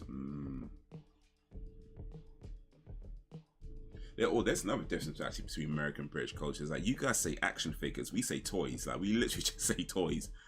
I don't think we ever. I mean, I guess you do sometimes hear the term action figures, but yeah, we mostly say toys. Like whether it's for boys or girls, we say toys. But I think in America, you say action figures if it's for boys and dolls if it's for girls. But we just say toys. We just say toys. Yeah, man, some of those too, because I pinched them off my neighbor. He was my bestie at the time. Oh, nice. And Max Steel and Action Man back in the day. Action Man. Yeah, man. Yeah, my little brothers, they had like Power Ranger toys. I don't remember what else I had. I know they had Power Rangers, but yeah, man, that's some cool stuff, man. That's some cool stuff. But yeah, guys, that's going to be all for now. Next live stream tomorrow. It's the last 2 episodes of the X-Files for season 2. I put up a poll to see if you guys what you guys want to watch next, whether we're going to go straight to season 3 or whether we're going to watch something else. Either way, I do still plan on completing the X-Files at this point. We've come too far to just come this far. Right now, X-Files season 3 is in the lead, so we'll see how it is. I think I'll officially end the poll on Friday. But yeah, tomorrow, last 2 episodes of X-Files season 2, and then we'll see from there. Starting at 8 p.m.-ish GMT-ish. Oh yeah, Teenage, yeah, had those as well, yeah, and Ghostbusters. I don't think we had Batman toys, but yeah, those were the days indeed. But yeah, tomorrow, Baywatch night. Oh, I forgot to put that one in the poll. Oh, my bad. I forgot to put that one in the poll. I should have put that one in the poll. I should have. I'm sorry, Ben. I forgot about it. But we'll see. Maybe next time. But yeah, I think we have to get to Baywatch nights eventually. We have to, one way or another, we have to get to Baywatch nights, whether it gets voted in or not. We have to get to Baywatch nights eventually. But yeah, guys, till tomorrow, till whenever, if ever. Peace.